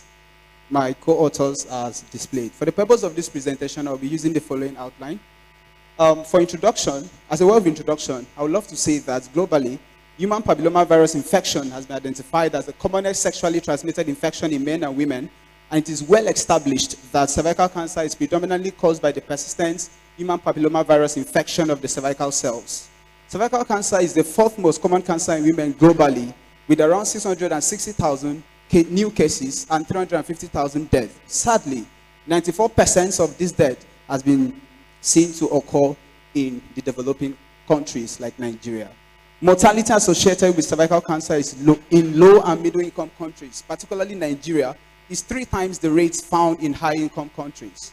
Despite the introduction of effective human papillomavirus vaccines, uptake remains low, especially in Nigeria. Teachers significantly influence students' health behaviors and community health perceptions. Therefore, understanding teachers' knowledge and perceptions can inform educational campaigns targeting both the teachers and the students. This study aimed to determine the knowledge, perception, and acceptability of human papillomavirus vaccination among teachers in secondary schools in Calabar Municipality, Cross River State, Nigeria. This study was carried out in Calabar Municipality, Cross River State, among teachers in selected public and private schools in Calabar Municipality, using a cross-sectional descriptive study design, and all consenting teachers in selected secondary schools were recruited into the study. Our minimum sample size was calculated using the Cochrane's formula, and we had a sample size of 100 with 10% allowance for the non-response. The 100 participants for this study were recruited using the multi-stage sampling method involving 2 stages. Our data collection was conducted using a pre-tested, semi-structured, self-administered questionnaire. And our data analysis was performed using the statistical package of social sciences version 25 with significance set at p-value of 0.05. The knowledge of human papillomavirus was assessed in 4 domains: the knowledge of transmission, knowledge of health problems, knowledge of presentation, and knowledge of prevention. the mean of the total score was calculated, and teachers who scored above the mean were assessed to have good knowledge, and teachers who scored below the mean were assessed to have poor knowledge. We did same for perception. Ethical approval was sought and obtained from the Health Research and Ethics Committee of the University of Calabar Teaching Hospital, and permission was obtained from the management of willing to vaccinate the adolescent female children, and 25% were unwilling. Doctors' recommendation and school requirements, amongst others, were the commonest respondents perceived facilitators of vaccine uptake, and concerns about vaccine safety, lack of adequate information on vaccine, were respondent perceived barriers to vaccine uptake. Here in the table, the factors found to be statistically associated with poor knowledge of human papillomavirus vaccination among our respondents were years of experience and subject thoughts, such that teachers who had more than 10 years of teaching experience were seen to have poor knowledge compared to teachers who had less than 10 years of teaching experience. And then teachers who taught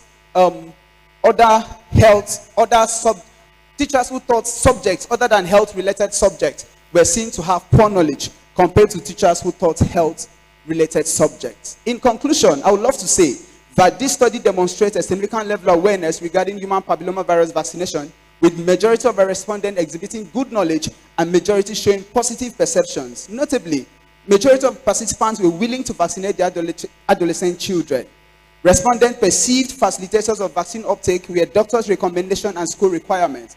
And key factors associated with poor knowledge of human papillomavirus vaccination were years of teaching experience and subject taught by the teachers.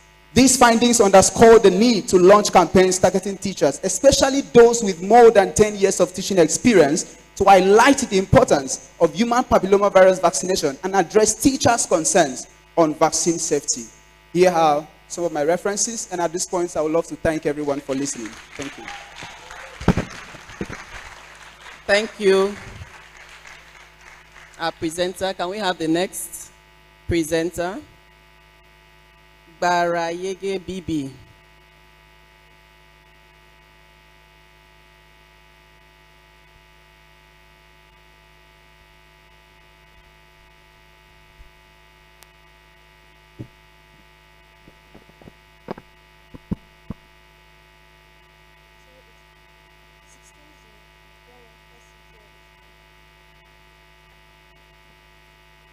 Good afternoon, everyone. My name is Zontimi Mobere Selina. I'm of the final year medical class and of the Department of Community Medicine, and I'll be presenting this topic on behalf of my co-authors, and the topic is factors associated with the willingness to accept malaria vaccination among antenatal clinic attendees in public health facilities, Calabar, Cross River State, Nigeria. I'll be presenting under the following outlines. As a way of introduction, malaria persists as a major public health challenge, disproportionately affecting the vulnerable population, particularly pregnant women and children under 5. Malaria's burden and its effect are still on the high side, despite the already existing measures like the use of insecticide-treated nets, indoor residual spraying, intermittent preventive therapy for pregnant women, with Africa shouldering 94% of malaria cases and Nigeria accounting for 27% of the global burden. Malaria in pregnancy poses a significant threat, putting pregnant women at risk of morbidity, mortality, and severe birth outcomes. Over 11% of pregnant women are affected with malaria in pregnancy, complicating 8.6 to 58.5% of pregnancies. Despite the existing control measures put in place to curb the malaria, its devastating effect is still on the high side. Hence, the introduction of malaria vaccine, which includes the RTSS and the R21, a major breakthrough offering hope in curbing malaria, particularly among the vulnerable populations. Previous studies had primarily focused on mothers and caregivers of children under 5, hence the need for our study, which assesses addresses this knowledge gap by assessing the factors associated with the willingness to accept national descriptive study design was used. Consenting pregnant women at the various health facilities were included, and critically ill pregnant women were excluded. A sample size of 426 was used and was calculated using the Cochrane's formula with a prevalence value of 0.53. A multi-stage sampling method approach was used, including 2 stages, and a semi-structured, self-administered, pre-tested questionnaires was used to the health facilities included 44.8 from the tertiary health facility, 24.2 from secondary health facility, and 31% from primary health facility. Social demographic characteristics. The majority of the respondents were between the age group of 20 to 29 years. They were married. Their monthly income was between 51 to 100,000. They had attained tertiary education, and they were self-employed. From the table, it's seen that the knowledge of malaria vaccine among the antenatal clinic attendees in health facilities was such that the majority of the respondents had poor knowledge at 81%, and the people who had good knowledge were just 19%. And the major source of information was from health workers, and it was seen that the reason for unwillingness was majorly fear of the side effects, followed by cost of the vaccine, and not enough information about the vaccine. Also, there was a association between the knowledge of the vaccine and willingness to accept the vaccine. And it was seen that people who had poor knowledge were more willing to accept the malaria vaccine at 92.4, and people who had good knowledge were less willing at 83%. Also, a relationship between the social demographic characteristics and knowledge of malaria prevention was assessed, and it was seen that marital status, monthly income, and level of health care were significant. In conclusion, the study found that the knowledge of malaria vaccine did not translate to the willingness to accept the malaria vaccine, as those who had poor knowledge were even more willing to accept the malaria vaccine than those who had good knowledge. And this also the fact that the majority of the reasons for not being willing to accept the malaria vaccines were fear of the side effect, cost, and insufficient information. Recommendation: targeted education on malaria vaccines benefits, safety is important, as this will help debunk the myths, fears. Thank you. Please, let's give her a round of applause. Thank you. And sleep quality among undergraduate students in University of Calabar. My presentation will be under the following outline. By way of introduction, poor sleep is a major health problem affecting 1/3 of the global population. And as we all know, sleep is an essential component of human life, which impact on our psychological and physical activities. And those who have adequate sleep are seen to function better the next day. However, this crucial component of human life has been neglected. In universities, poor sleep quality can affect students' ability to study, with serious impact on their psychological and physical well-being. There is global increase in accessibility and usage of electronic devices such as phones. The global increase in screen time in the past few decades has impacted on sleep. It has resulted in negative outcome on sleep. And as the world continues to shift towards digital transformation, global nations and developing countries such as Nigeria has also adopted these technological changes, making screen time a problem in our setting. Understanding the impact of screen time on sleep quality of University of Calabar students, we guide policies aimed at reducing screen time among undergraduates, and findings from this study will contribute to the existing literature and a baseline for further studies. My objective is to evaluate the association between screen time and sleep quality among undergraduates. For methodology, the study setting is University of Calabar. The study population and undergraduates of University of Calabar study design is a descriptive cross-sectional study. And eligibility criteria are all undergraduate regular students of University of Calabar and students possessing phone. Exclusion criteria are students with visual or hearing impairment and those who are on medication that may affect their sleep. Equally, students who reported sleep disorders were excluded. Sampling size was gotten using Cochrane formula with 10% non-response rate, and total sample size was 384. Sampling techniques was a multi-stage sampling technique involving 4 stages at the level of faculty, the department, the class, and the level of the students. Data collections were structured, validated, self-administered, researcher-administered questionnaire. Sleep was assessed using the Pittsburgh Sleep Quality Index, while screen time was assessed using screen time questionnaire for gadget usage, and an inbuilt digital application called the Digital Wellbeing and Parental Control Application, which is found in respondents' phone. Data analysis was done using SPSS, and ethical approval was gotten from Health and Ethical Review Committee of University of Calabar. The results, a total of 384 respondents completed this study. Mean age was 22.38 years, plus or minus 3.4 years, and the male-female ratio was 1:1.3. Mean screen time self-reported was 7.11 hours, plus or minus 2.84 hours, ranging from 2 to 18 hours.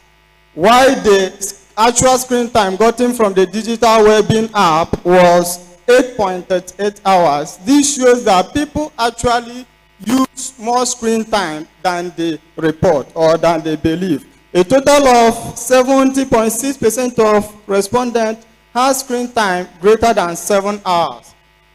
See on the result, the pattern of screen time usage, it was noticed that screen time usage was higher on weekends, Saturdays and Sunday, with 8.8 hours and 8.79 hours respectively, while it was lowest on Thursday, 7.77 hours.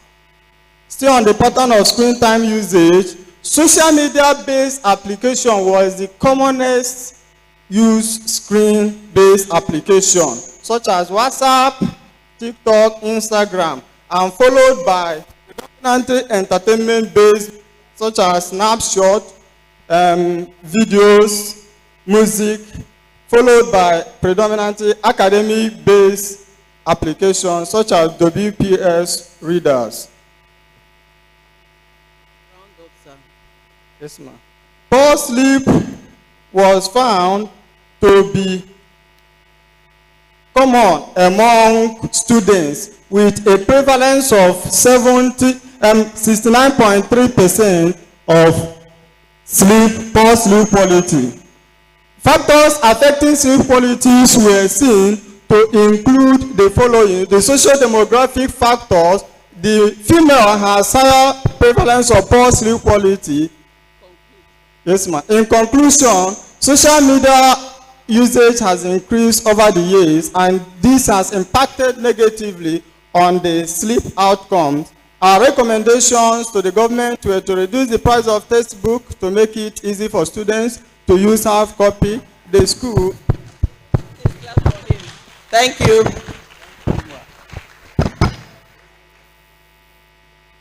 Can we have the next presenter up? Effects of sleep quality on academic performance of clinical students in tertiary institution in southern Nigeria.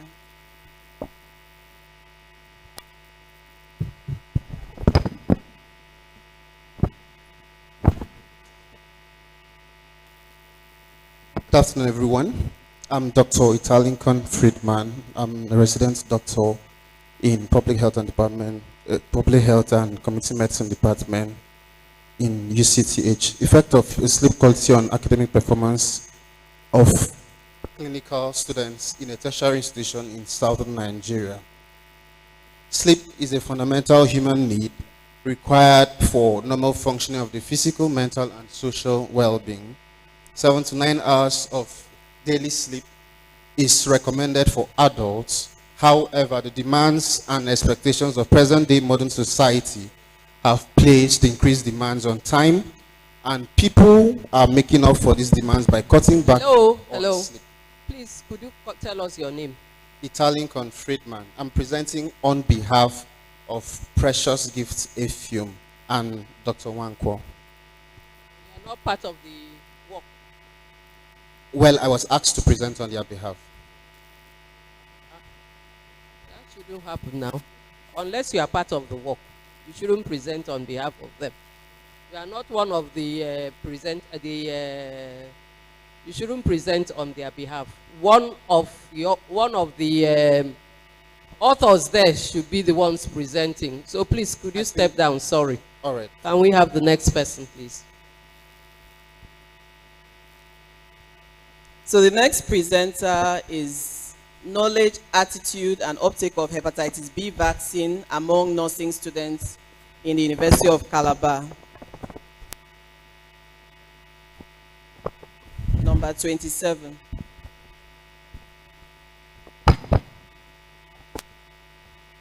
Good afternoon, everyone.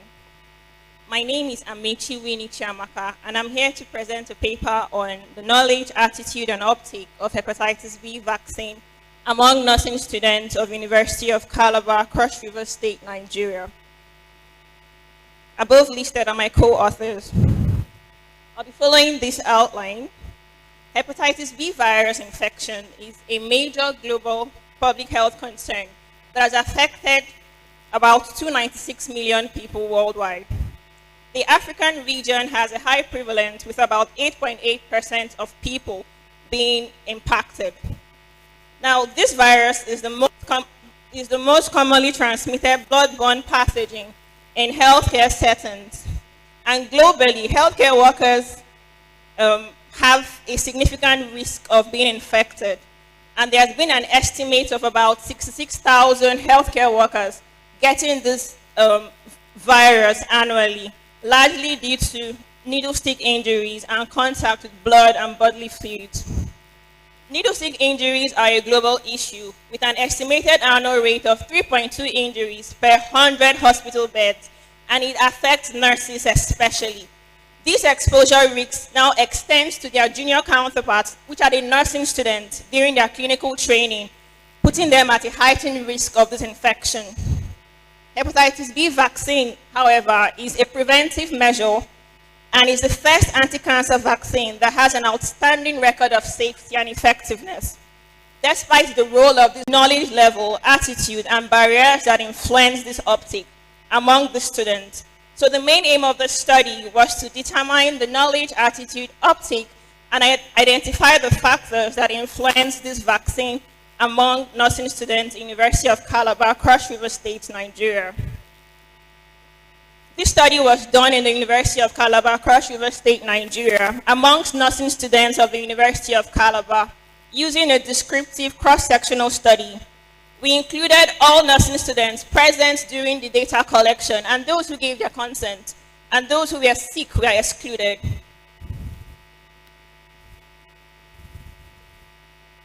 A total of 280 respondents were used. We got this number with the Cochrane's formula, and this includes the non-response rate. We used a stratified sampling method and distributed a semi-structured, self-administered pre-tested questionnaires. Data was coded and analyzed using SPSS version 26 with significant set at p-value less than 0.05. Mean scores were used to determine level of knowledge and attitude, meaning those that had above this mean score had good knowledge, while those who had below it had knowledge and attitude. Ethical approval was gotten from the Health Research and Ethics Committee of the University of Calabar Teaching Hospital, and permission was obtained from the Faculty of Nursing Science, University of Calabar. The mean age of our study participants was 21.57 plus or minus 3.2 years, with more of the respondents within the 20 to 24 age group, and majority of them were females and in their second and third year of study. Now this chart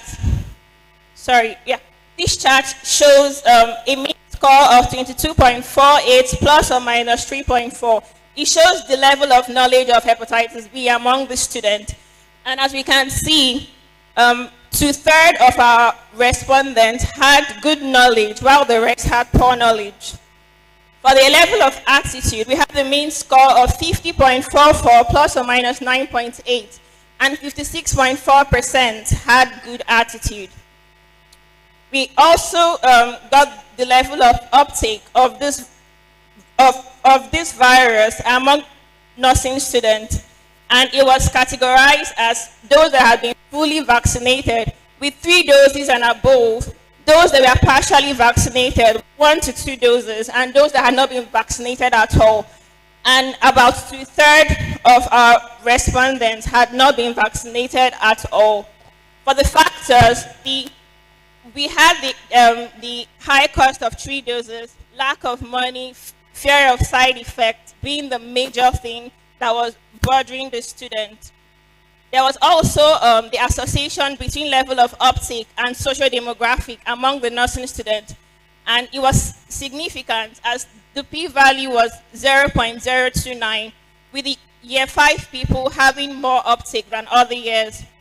We also had an association between the level of uptake and knowledge, with p-value at 0.012, with those having good knowledge having more uptake than those having poor knowledge. So in conclusion, our study actually showed that the high vaccine knowledge among the students did not translate into their vaccine uptake. Thus, this poses a serious public health risk, as these nursing students will be exposed in future to work in this place in the healthcare settings. So we've already listed the major barriers for this uptake. We thus recommend that these nursing students should proactively seek vaccination since their level of knowledge was high, and that the school authority should make it a mandatory requirement for these students and also institutionalize regular vaccination drives, and the government should subsidize the vaccines for these students. These are my references. Thank you. Thank you very much. That was brilliantly done. I would like to invite the next presenter. Please document your questions and comments for the presenters. After the first 10, we are going to take comments and questions. So we are having factors associated with intimate partner violence. Is that you? Okay. What?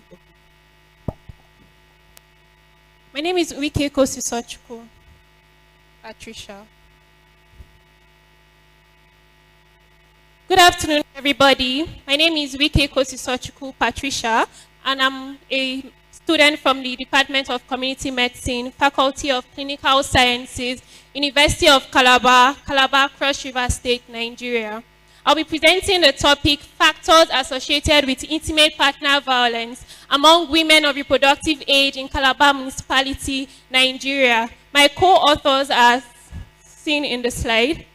I'll be using the following outline. By way of introduction, National Coalition Against Domestic Violence 2022 define intimate partner violence as a pattern of abusive behavior in any relationship used by one partner to gain or maintain power and control over another intimate partner.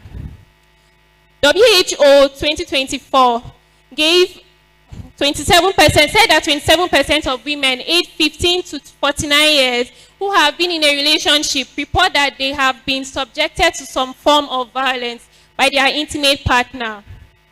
National Demographic and Health Survey 2018 gave a national prevalence of ever partnered women who have experienced any form of violence by their current or most recent partner as 32% for emotional violence, 19% for physical violence, and 7% for sexual violence.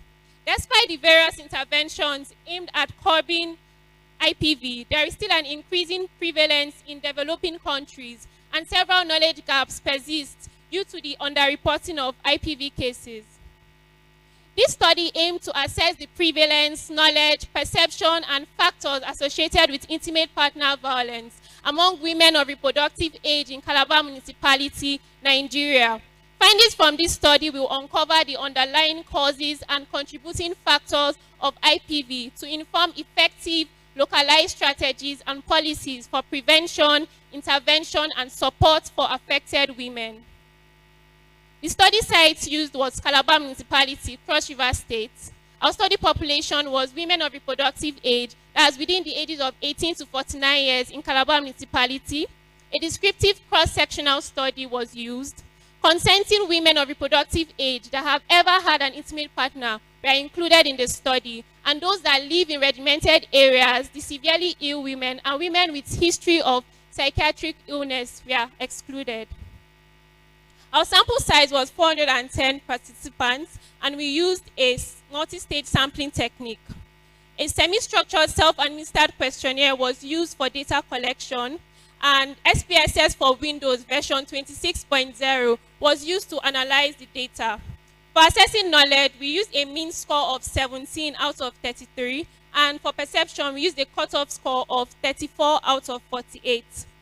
Ethical clearance was obtained from the University of Calabar Teaching Hospital, Health Research and Ethical Committee. Our results. The overall mean age of respondents was 25.22 plus or minus 5.7. A majority of our respondents were within the age group of 20 to 29. Many of them were single students, had average monthly income of less than 50,000, had partners who had attained tertiary level of education and who had an average monthly income of greater than 100,000. From our results, 18.2% claimed to have been abused.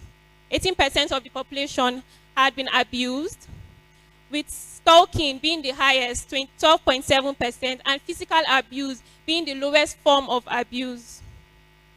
43% had good knowledge of intimate partner violence, and 97.1% had a positive perception of intimate partner violence. So we used a bivariate analysis for this, and primary level of education and partners age group within the ages of 20 to 29, we are liable. So those who had primary level of education and those who had partners who are within the age group of 20 to 29, we are liable to intimate partner violence. In conclusion, in this study, 18.2% of women who have ever had a partner experienced at least a form of intimate partner violence. This represents a significant portion of the population requiring support and intervention. Stalking behaviors were reported by 12.7% of respondents, reflecting the growing concern of cyber and physical stalking. This is according to Reinhan and Akhtar 2021. As digital platforms become more integrated into daily life, the prevalence of cyber-related stalking may continue to rise, necessitating targeted interventions. The findings of this study underscore the need for strengthened legal frameworks with policies on women economic empowerment, educational opportunities, because the knowledge was quite low, and accessible support system for victims.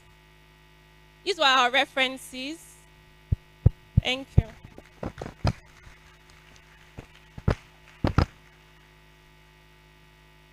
Can we have the first presenter, 31, start? Serial 31. The mic. Please keep to time. Shall we? Okay. Thank you. Good afternoon, everyone. My name is Queen Helen Egbai, final year medical student, Department of Community Medicine, Faculty of Clinical Science, University of Calabar, Calabar. I'm here to present a paper titled Knowledge, Perception, and Practice of Physicians Towards Climate Change in Calabar, Cross River State. These are my co-authors. This is the outline I'll be using. Climate change poses the greatest threat to human health in the 21st century. It is defined as a long-term shift in temperature and weather patterns, largely due to man's activities such as burning fossil fuels like coal, oil, gas, and hospital waste. Globally, evidence is mounting on the negative effects of climate change on patients and the population that physicians underserve. The direct effects of climate change include heat waves, floods, droughts, windstorms, and wildfires, while the indirect effects of climate change include reduced food production, spread of infectious diseases, increased air pollution, and high temperatures. Sustainable Developmental Goal 13 addresses the need to take urgent action to combat climate change and its impact. One of the targets of this goal is to strengthen resilience and adaptive capacity to climate-related hazards and natural disasters. Physicians are regarded as trusted and reliable source of information, as well as strong advocates for health. Thus, they are in a position to communicate the hazardous effects of climate change. However, there is paucity of information on the knowledge, perception, and practice of physicians towards climate change in African countries such as Nigeria, hence the need for this study. This study aimed to assess the knowledge, perception, and practice of physicians towards climate change in Calabar, Cross River State. This study was carried out in Calabar. The study population included all doctors working in health facilities. It was using a cross-sectional descriptive study. For our eligibility criteria, the inclusion criteria included all physicians working in selected health facilities, and it excluded physicians who were on leave or doing postings outside Calabar. The minimum sample size for this study was calculated using the Cochrane's formula with 10% allowance for non-response rates. A total of 346 physicians were recruited into the study using the multi-stage sampling method. For our data collection, a pre-tested, semi-structured, self-administered questionnaire was used. Data was analyzed using SPSS software version 25 with a p-value of less than 0.05. The knowledge was assessed by calculating the composite knowledge score and using the mean as a cutoff.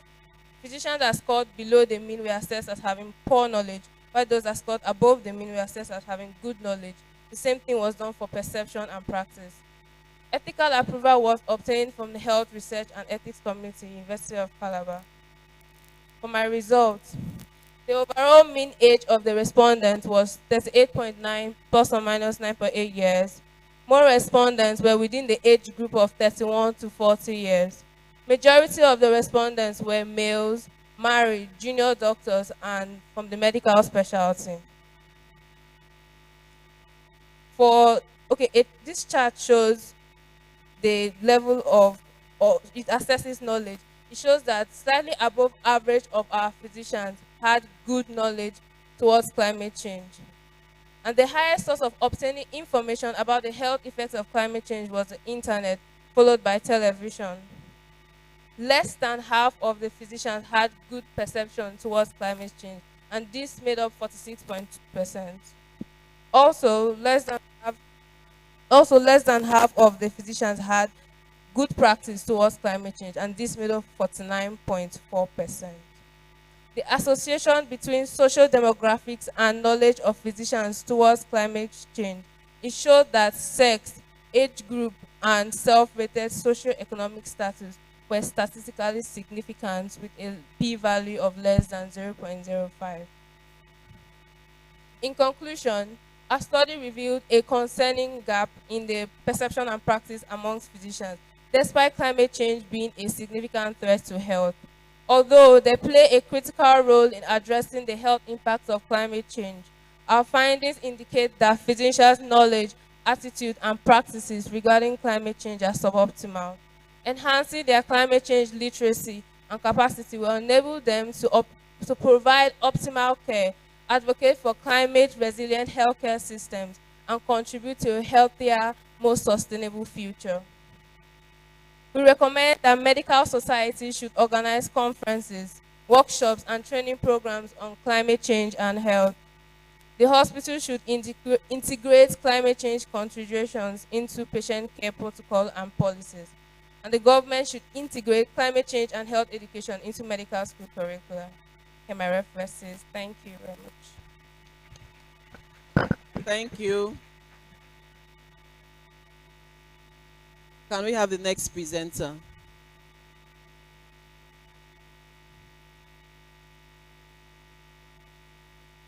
Please write down your questions. At the end of this session, we'll take your questions, comments, contributions.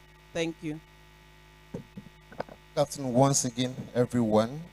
I'm Dr. Italinkan Friedman, Department of Public Health and Community Medicine, University of Calabar. I'm presenting on the effects of audiovisual intervention on mothers' knowledge, attitude, and intention to complete childhood vaccination, a quasi-experimental study in Calabar, Nigeria. Vaccines have been described as one of the most significant achievements in public health, along with antibiotics in fighting infectious diseases. Despite these huge wide-ranging benefits and success in the world stage, childhood vaccination programs in sub-Saharan Africa face peculiar challenges. In 2019, 75% of zero-dose children lived in 14 countries of the world, one of which is Nigeria, where universal access to immunization might not be achieved if these strategies remain the same.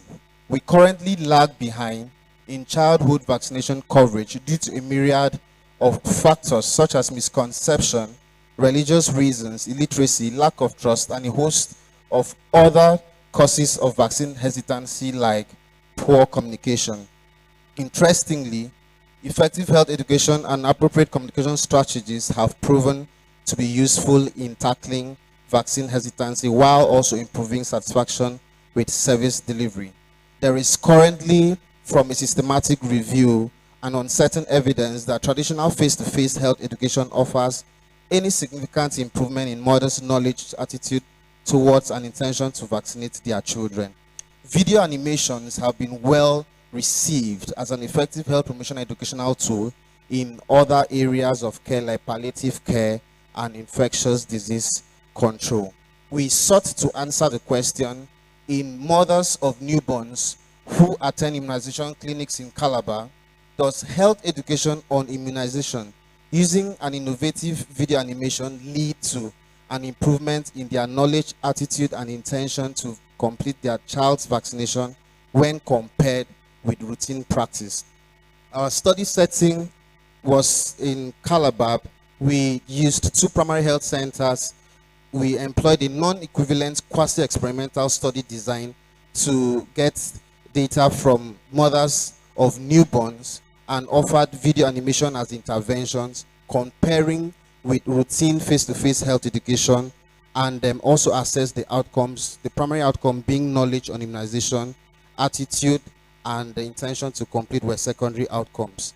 We included mothers who lived within and close to the catchment area, presenting at 0 weeks into the National Program for Immunization schedule, and also excluded those who stayed outside or already received first dose. We used an iterative co-creating process with frontline health workers to design the intervention by reviewing international and local documents, observations, and consultations with experts and frontline health workers. The intervention group were required to watch 12 minutes video animation at 0, 6, 12, and 14 weeks, and 14 weeks was the end line, while the control group listened to the routine face-to-face health education in the control center. A sample size of 52 for each group was required to detect a difference of 10% between the groups using a power of 80%. We used pre-tested validated tools and assigned scores respectively. The attitude was measured using the parent attitude to childhood vaccine scale, which is a 15-item scale that has 3 domains with a score assigned 0, 1, and 2, with 2 being vaccine hesitant score. The total raw score was transformed using a simple linear transformation where we had a score from 0 to 100%, and those who had 50 and above were vaccine hesitant. Data was analyzed using SPSS version 29, and descriptive statistics were presented as frequencies and associations was tested using chi-square. Ethical approval was gotten. The results showed that the baseline mean age was 28 years of age versus 29 in the control group, and we had an increase from 15.6% and 41.2% of knowledge in both intervention and control group to 88.9% in the audiovisual arm, and this was statistically significant. There was no statistically difference in attitude, but intention to complete childhood vaccination was also statistically significant. And this is the socio-demographic characteristics where we see difference between the intervention group and the control group. From the diagram, we see that there was an improvement in knowledge of vaccines from 41.2% to 75% and 15.6 to 88.9%, and we conducted the difference in difference analysis, and which showed that there was a difference between the 2 groups. We concluded that a locally developed and tailored audiovisual animation on childhood immunization can significantly increase knowledge of immunization among mothers and intention to complete child's vaccination. government and developmental partners could adopt such innovative strategies in improving immunization knowledge and addressing misinformation on vaccines? Thank you. Thank you. Please, can the next presenter come up quickly?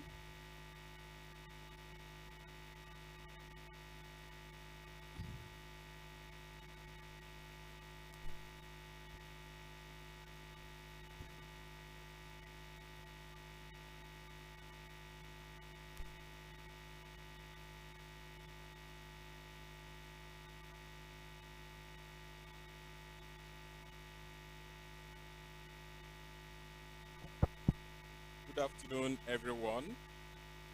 I must commend the Honorable Chair for calling me up now because my ATP is even down due to severe hunger. All right, my name is Dr. Obinna Chukwemeka Godfrey. My topic is unraveling the inhibitory potential of fatty acids from Cola lepidosa seed against leptin antagonism in obesity condition. Insights from quantum chemical analysis, pharmacokinetics, and molecular docking. All right, as you can see, this fruit is well known in Cross River State. So we use the seed for this investigation.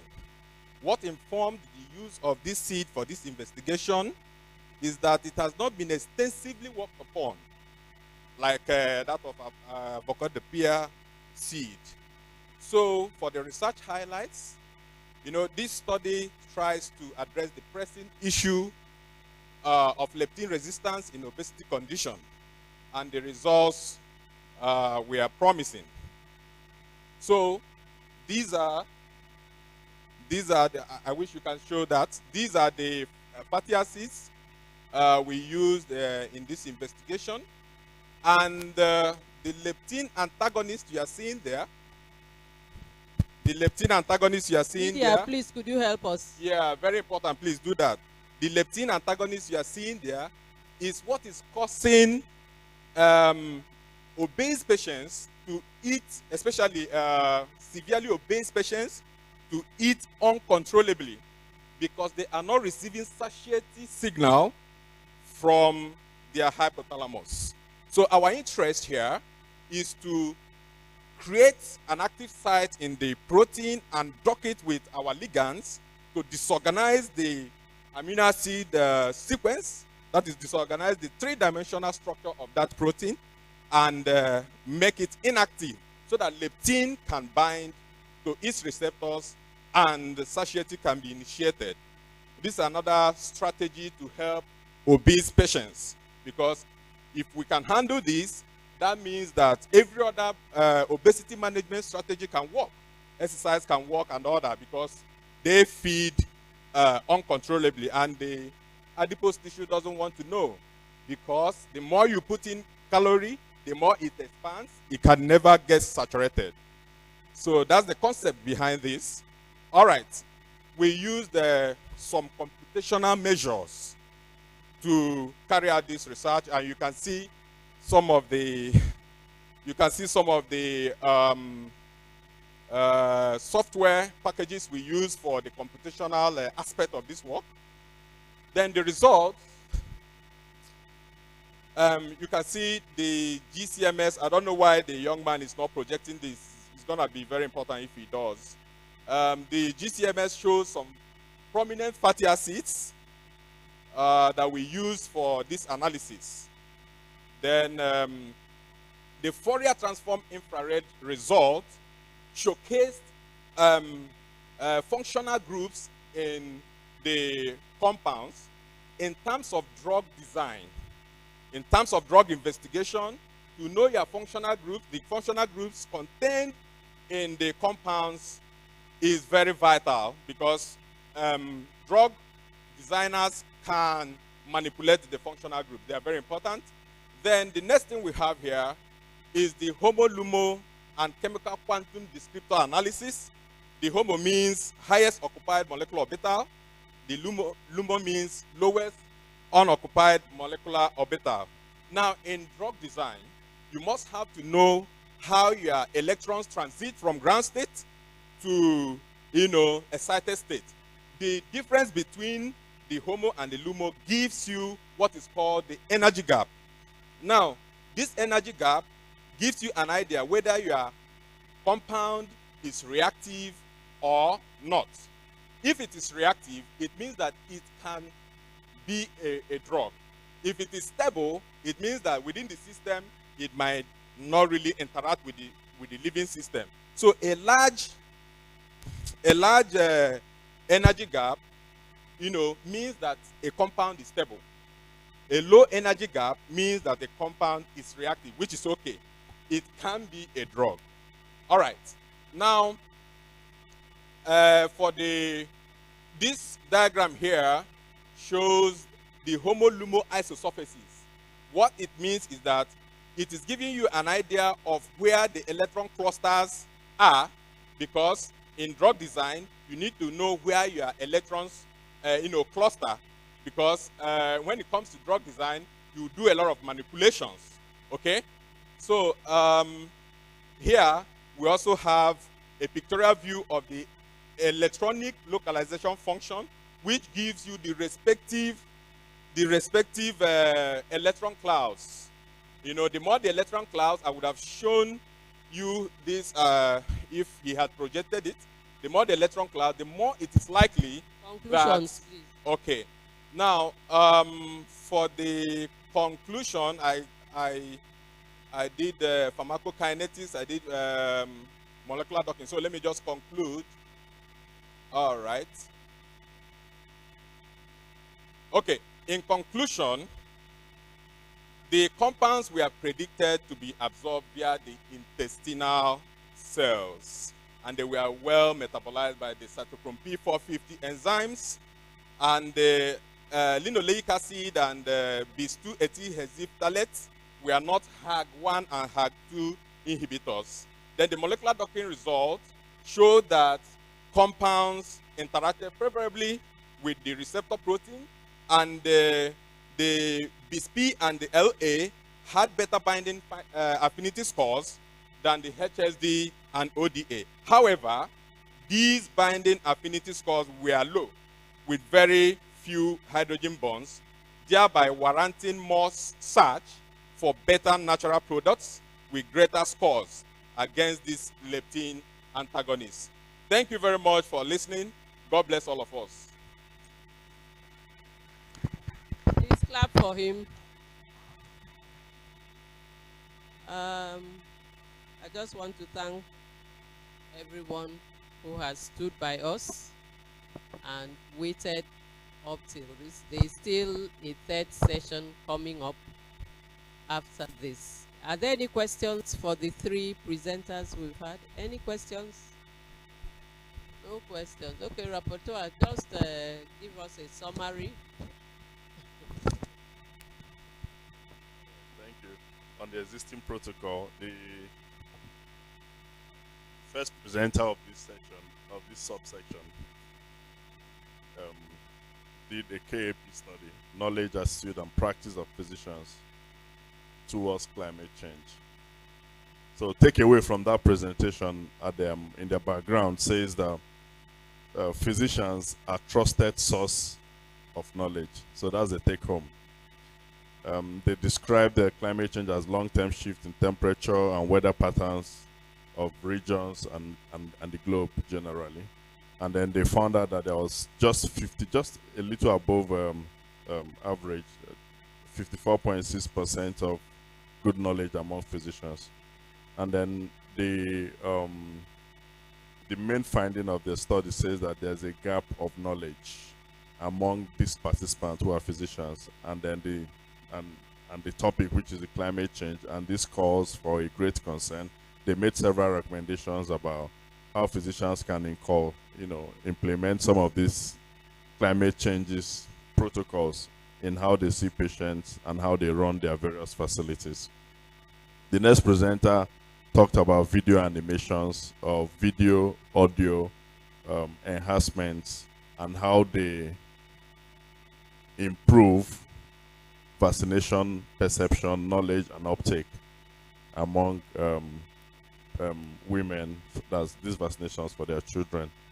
And then in their findings, they reported that participants who received audio and visual demonstrations and then descriptions of these vaccines, the process, what they contain, and their importance, that their uptake attitude improved from 15.6% and 41.2%, increased to 89% after these demonstrations. And this is a very good finding to say that audio and visual demonstrations, in addition to general knowledge, is good to increase the perception, attitude, and uptake of vaccines for women and their children.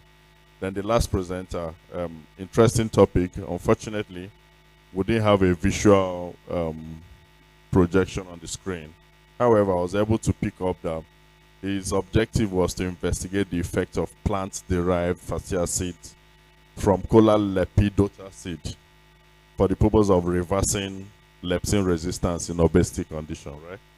Okay. And then there were several methods that he used. The only one I was able to pick up in his findings were that he did a molecular docking, and then he revealed that there were promising interactions with the receptor protein, and then there were no evidence of hepatotoxicity, renal toxicity, and then there were also some findings that about the pharmacology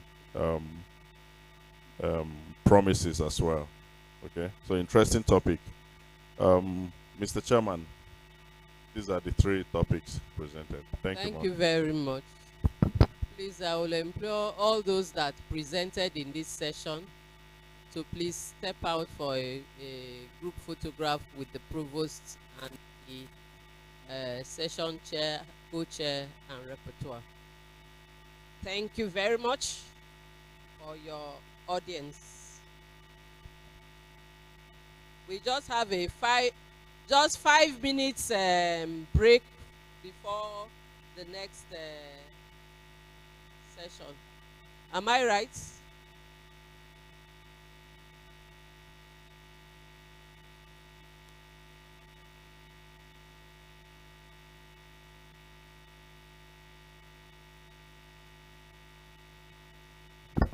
Please, let's put our hands together for members of Section 2 panel.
They say whatever has a beginning will have an end.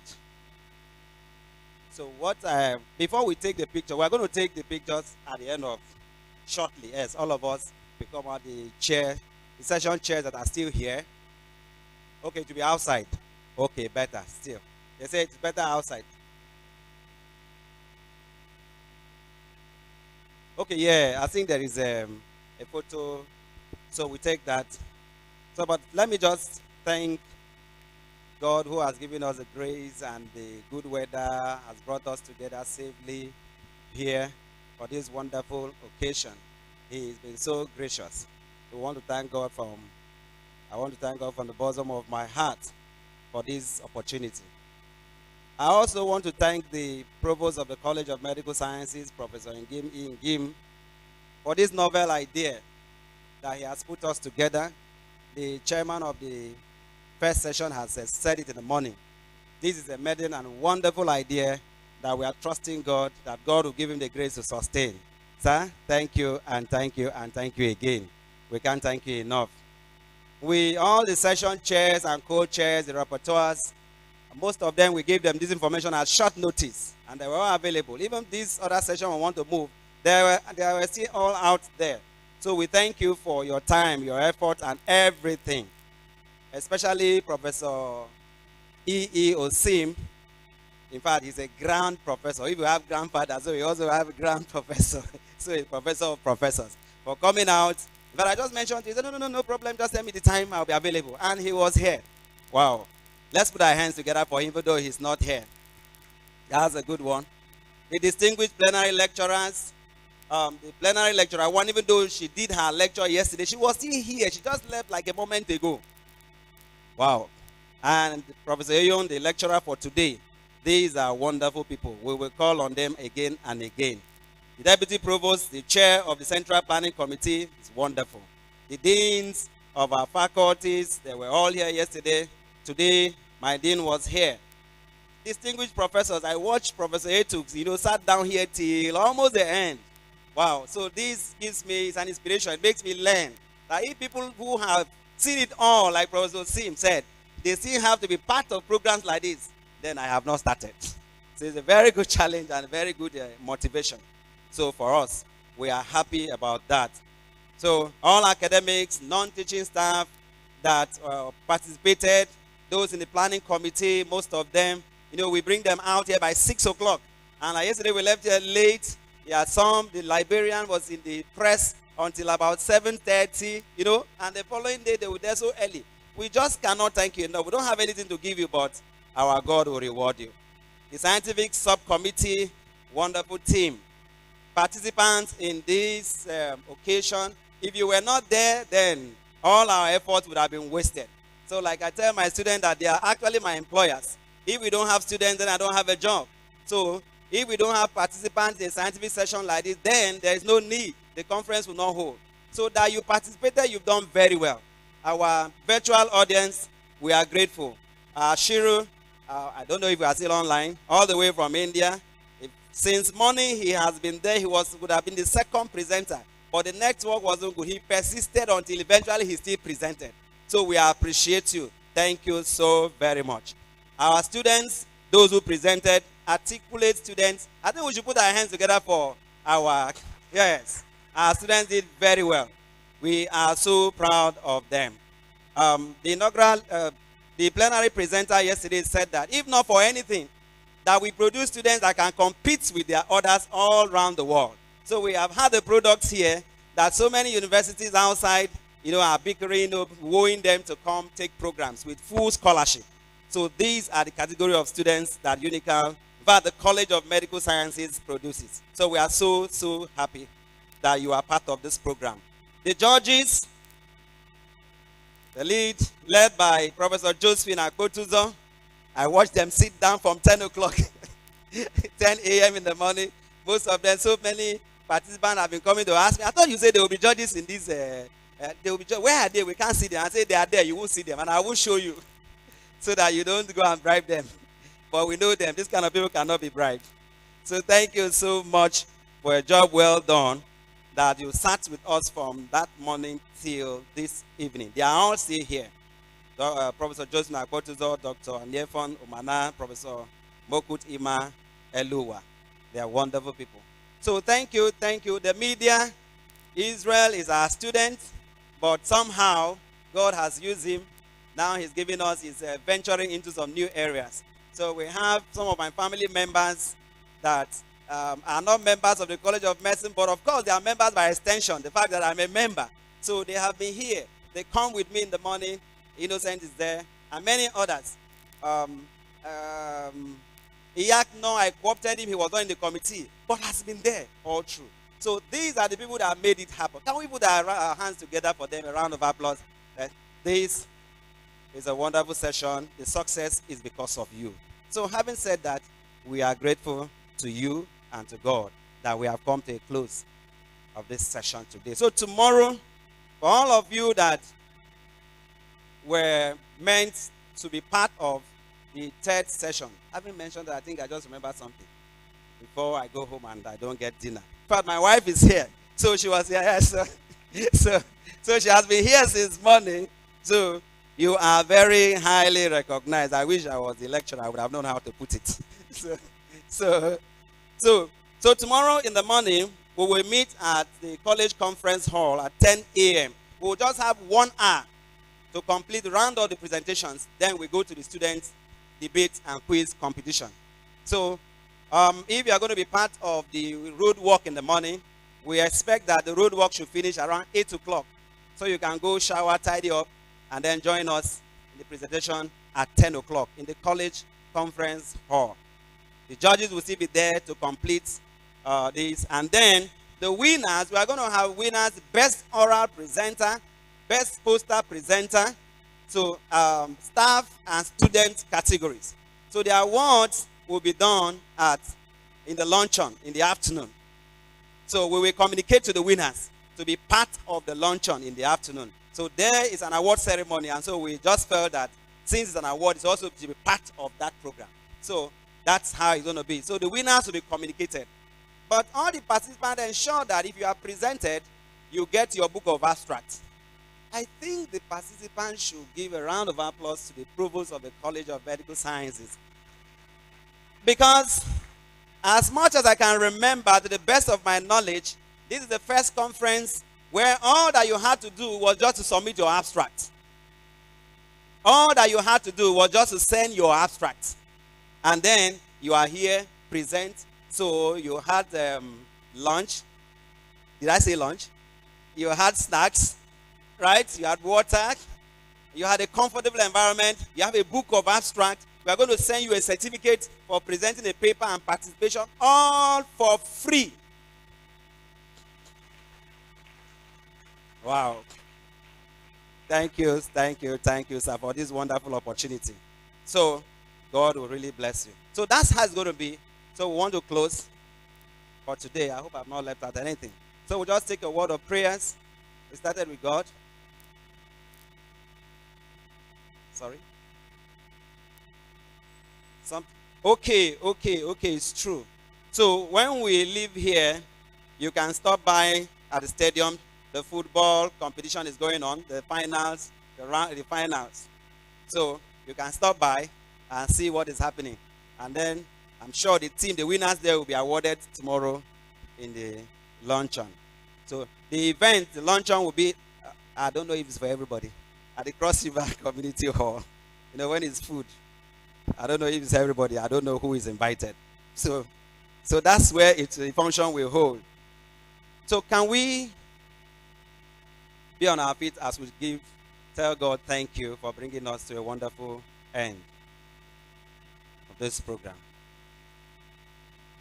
To God be the glory, great things He has done. So Lord, He the one that He gave us His Son.